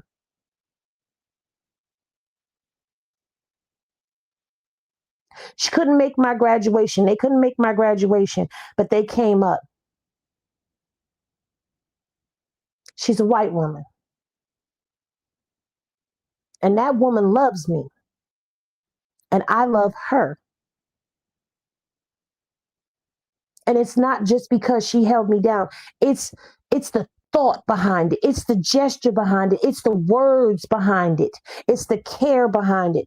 So when we talk about these types of conversations, I want to be very clear. We know that it's not all. We know that during slavery, there were white people that were a part of the abolitionists. We know that white people were getting whipped and hung and killed for helping Black people make it to freedom. We understand that it's not all. So when we have these conversations, understand that we are talking about the people who have this mentality, this brooding hate seething inside of them that has been taught to them through generations. We talk about generational curses. This is generational hate that gets passed down and taught from generation to generation to generation. Whoever the hell did this shit, look at this man's face. This is what we talking about right here. The people that can inflict this type of disturbance in a person's spirit. Look in that man's face.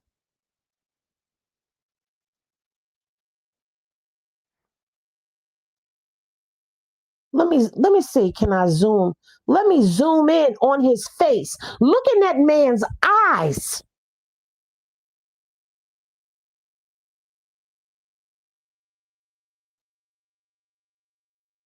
There's a fear in him. His spirit is disturbed. To my empaths, y'all feel it.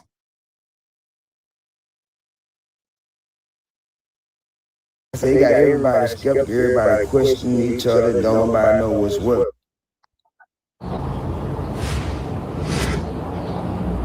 And the Hinds County coroner says that is still unknown right now, the cause of death. And also, they're not releasing as of right now the identity of the woman, but it is confirmed that the woman's body was sent to the state. How do you say you don't know the cause of death? The cause of death is the woman hanging in the goddamn tree. What do you mean?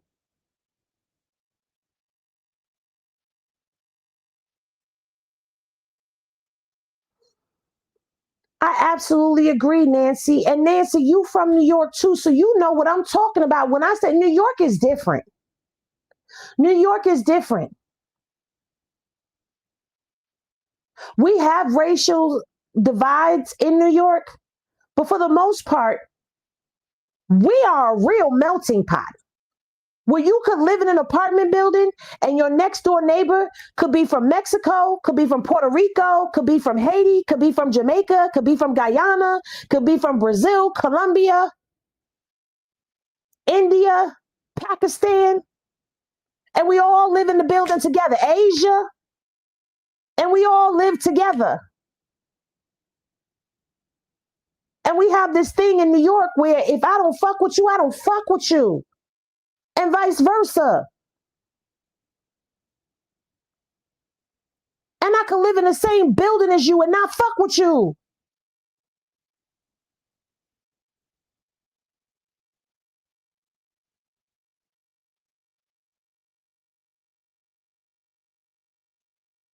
But you can't say that race does not play a part in things at all. When it comes down to the South, and I'm not saying New York don't have its history, because it do. But I'm just telling you how New York is.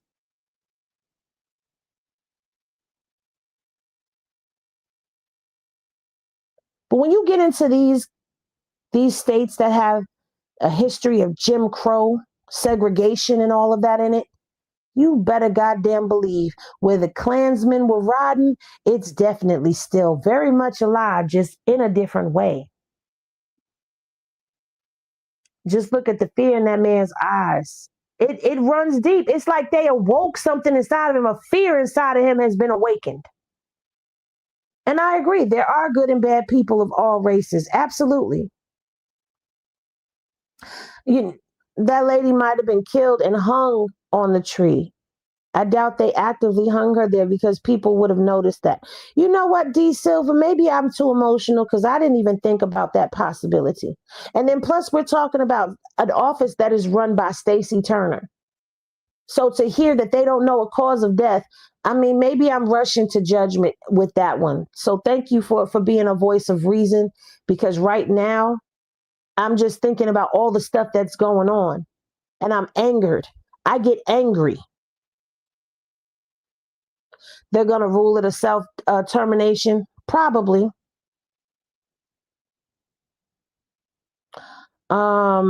Last night, why would Emmett Till's mother have his funeral in an all-white church if race played a role? You know what? Don't tell me nothing else that he said, because he's the most ignorant black person. That's why I said he is Clayton Bigsby, because he is blind. And he don't even know he's black at this point. You know what it's going to take for him? For Brandon? What it's going to take for Brandon? It's going to take for him to have his nigga moment. Oh, yeah. Brandon is going to have a nigga moment. You know, one of them moments where you get reminded of who and what you are.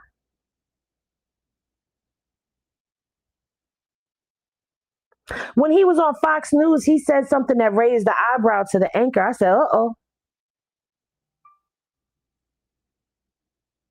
And when he has his nigga moment, he will be humbled.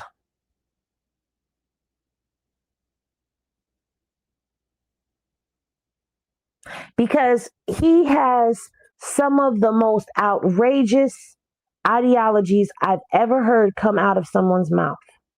He refuses to acknowledge. Did y'all see the debate of him and the 20 people?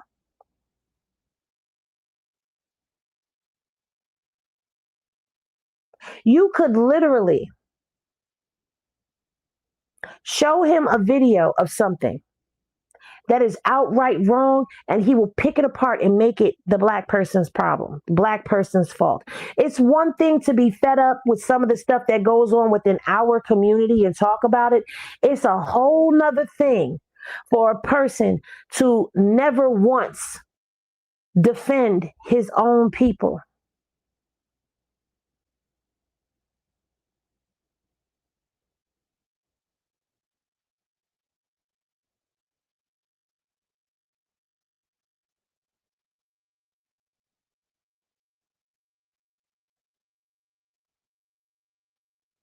You're right, uniquely. People witness horrific acts, but who they going to tell?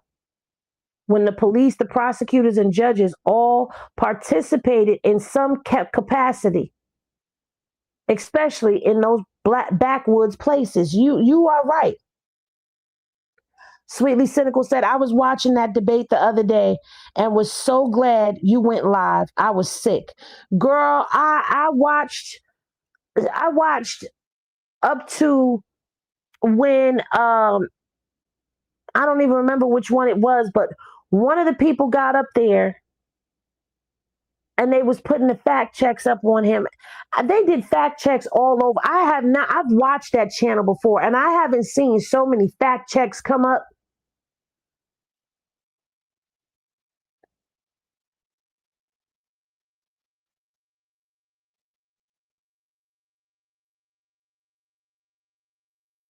Oh, they are? See, I don't even keep up with him. They're already throwing him to the wolves. He messed up his assignment. And the reason they're scrambling, allegedly. I was so glad they ate his ass up on that Jubilee. How do you go to debate people but don't know the legislation, but can only speak in talking points? First of all, how do you go to debate people and you don't even know your history? This man got up there and was explaining the Tuskegee School and was explaining about Frederick Douglass and asked him, have you read the book? He said no. And the man is sitting up there telling him about the book, and he's trying to debate him about what's in the book, but you haven't even read the book.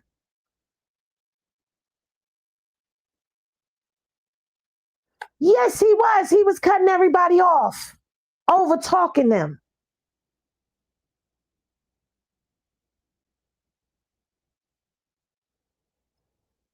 don't know if they said anything else. Let's finish this video. It's just a few more seconds. Medical examiner's office. We're live outside of J Medical Examiner's office. Right now, the identity of the woman, but it is confirmed that the woman's body was sent to the State Medical Examiner's office. We're live outside of JPD. I'm Nicholas Brooks, 16 WAPT News.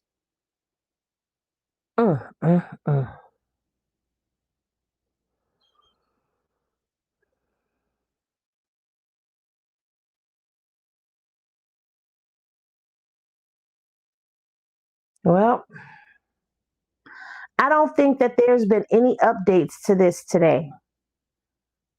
That's 2 days ago, a day ago, 2 days ago. There's no updates on this woman today, 3 days ago. Amazing, right? She made the news and then we hear nothing else about it.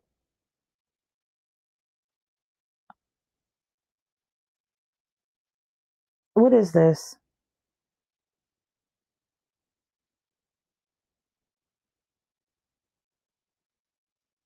We begin with this breaking news tonight. A body has been found in Jackson. The body of a woman was found in the 500 block of Road of Remembrance in West Jackson. That's near West Capitol Street. Blessings.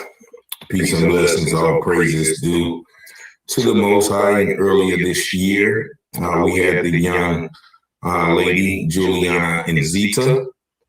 And after that, we had Tonea Miller down in Florida. And Zita was right here in North Carolina, Charlotte. And now we have this unidentified woman who authorities say was found behind a vacant house in Jackson, Mississippi, hanging from a tree. Now, this article didn't say as much, but I'm going to play another article, which is going to tell you blatantly that she was found hanging from the tree. Now, this is on the heels of the Nolen Wells case, in which everybody believes that was an orchestrated lynching. And, you know, the history of Mississippi with the racism and the numerous lynchings throughout history. And there is a photo of this young lady, and I'm going to show you that photo. And we're going to analyze that photo because the photo actually shows that there is no way that she could have done this to herself. And it's ironic that where she was found at, the Road to Remembrance, I don't think that is a... Okay. Shout out to this creator. I do not wish to show that photograph. I just scrolled ahead a little bit to see. That's disturbing.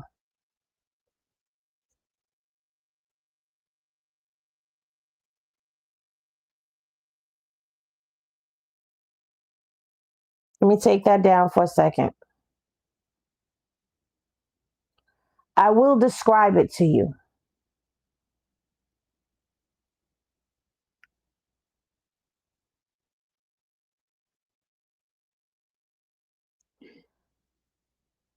The woman is in the tree. And it looks like she's grabbing. Her arms are in a fixed position where it looks like she's grabbing at her neck.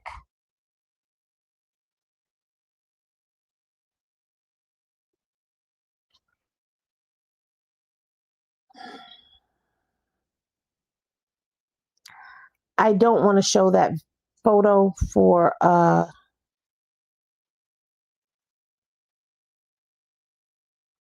don't want to show that photo. Her arms are above her head or tied behind her head or around her neck.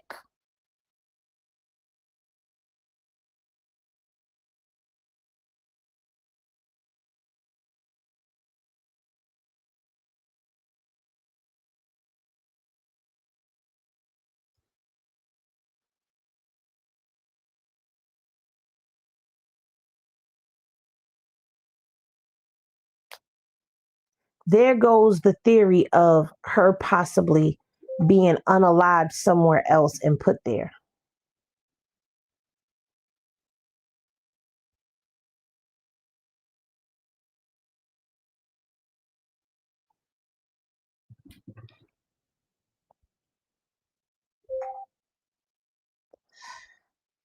If you do this to yourself, your arms are down at your side or something, but you could see her arms.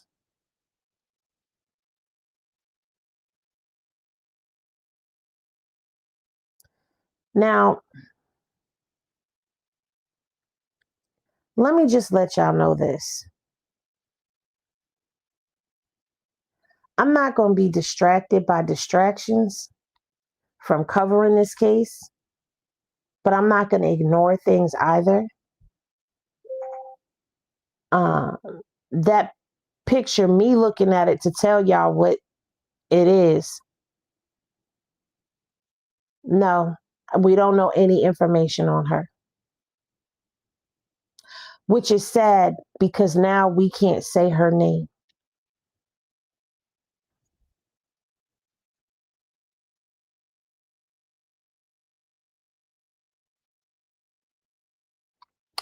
The photo is being shown in a video here on YouTube, but YouTube just put a warning on it that tells you what it talks about and gives you a number to a self-deletion hotline.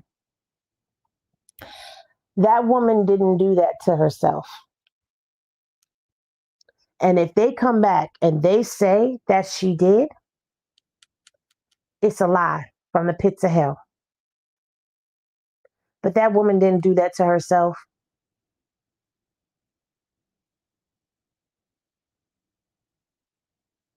I couldn't really see because they did put like a praying hands emoji over her face, and it's blurred a bit, so you can't really see it. But if this be the photo,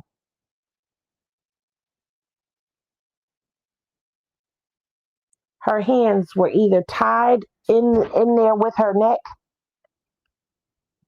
or she was clawing at it to get it off.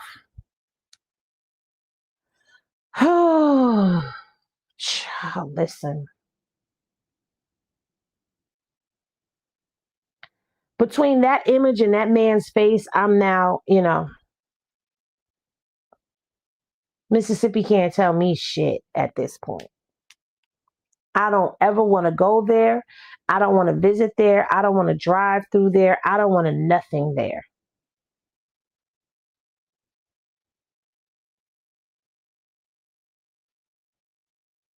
But I will say this. I will continue to talk about Nolen Wells until we get answers for what happened that the family is satisfied with. But I'm going to continue to talk about other things as well, other cases, other situations that have happened. I was asked if I'm going to cover David. I am going to cover David. In the members today, I do plan on sitting and doing a reading of some of the transcript from the trial for you guys. And we're going to take it person by person. So that way, by the time we get to the end, we will have read all of the transcript. It's going to take me a minute. I would say I'll take it day by day, but those are kind of long.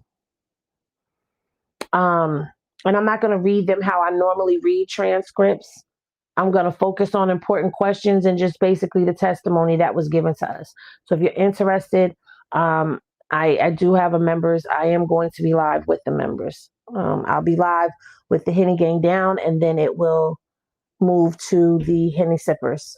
And then some of them will be Henny Sippers and whatever. But I am going to read the transcripts on the live, and I may do a couple of things where I discuss it. I want to bring more variety to the platform because I jumped out and I was stuck on Carmelo, stuck on Nolen, and I do want to bring the variety back. There's some things that are going on with Black. I will talk about those things. There's some things going on with Blue. I'll talk about those things. And other trending topics. I do want to talk about Sydney Starr. So I think when we come back later on tonight, I may, if there's anything to update on Nolen, we'll talk about that, and then we'll talk about other topics as well. Kind of like how we did today. We kind of jumped around and talked about a few things. So I appreciate y'all. Yes, his birthday is on the 19th, and he would have been 19 years old. Yes. So on the 19th, hopefully before his birthday, his mom has some answers and she has some closures to things. I hope they don't put that out there. I saw Kendrick Johnson's photos yesterday, and that new age Nancy Grace put out there without warning. Yeah, I saw those, images too. I do want to talk about Kendrick as well, because his family is trying to get that case reopened, I believe. I have to look into it. Still watching playback. This is so sad, heartbreaking, and unbelievable. Prayers go out to this young lady's family. Absolutely, Ruby. So you guys, y'all have a great day. When I think of Mississippi, I think of the movie A Time to Kill. Yeah, A Time to Kill and Mississippi Burning. Yes, and those are based on real stories. But you guys, y'all have a highly motivated day. I love y'all so very much, and I appreciate each and every one of y'all. Yes, the 19th is also the day that Carmelo goes back to court. Oh, let me give y'all that update, because I never gave it to y'all. There has been an update in Carmelo Anthony as well, and I didn't post it. Maybe I should post it. Let's see. So Carmelo. Hold on. Let me get this on the screen for y'all. I know this is why Henny League will be ready to kill me, y'all. So a bench warrant was issued for Carmelo Anthony, but the bench warrant is for him to be extradited back down to Collin County. Okay? Because he has to be there for his trial. So it says that on the 31st day of July, 2026, it appearing to the court that there is now pending on the docket of this court a certain case entitled The State of Texas versus Carmelo Sincere Anthony, being our cause number. They gave that, wherein said defendant is charged with the offense of murder. Whereas it further appearing to the court from the application filed therein, the state of Texas, that the defendant is now confined at the Texas Department of Criminal Justice, that therefore a necessary exits for an issuance of a bench warrant. Okay, therefore it is ordered by the court that the application of the state of Texas for the issuance of a bench warrant for the said defendant, Carmelo Sincere Anthony. Therefore, the said Jim Skimmer, Sheriff of Collin County, are hereby directed to call upon the proper authorities of the department.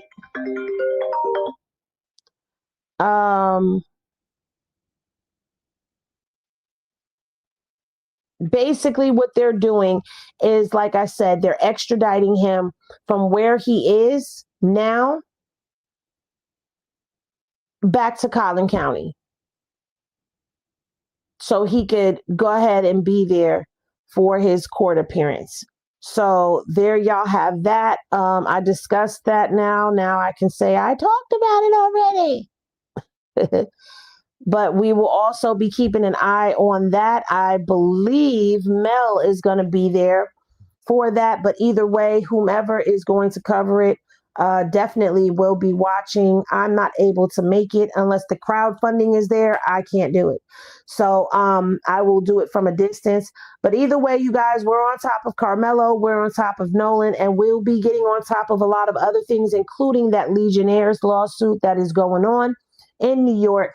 So again, love is always love, y'all. When y'all vibe high so the bullshit don't stick. And I will see y'all in the next one. Thanks everybody for tapping in and tuning in. I appreciate you.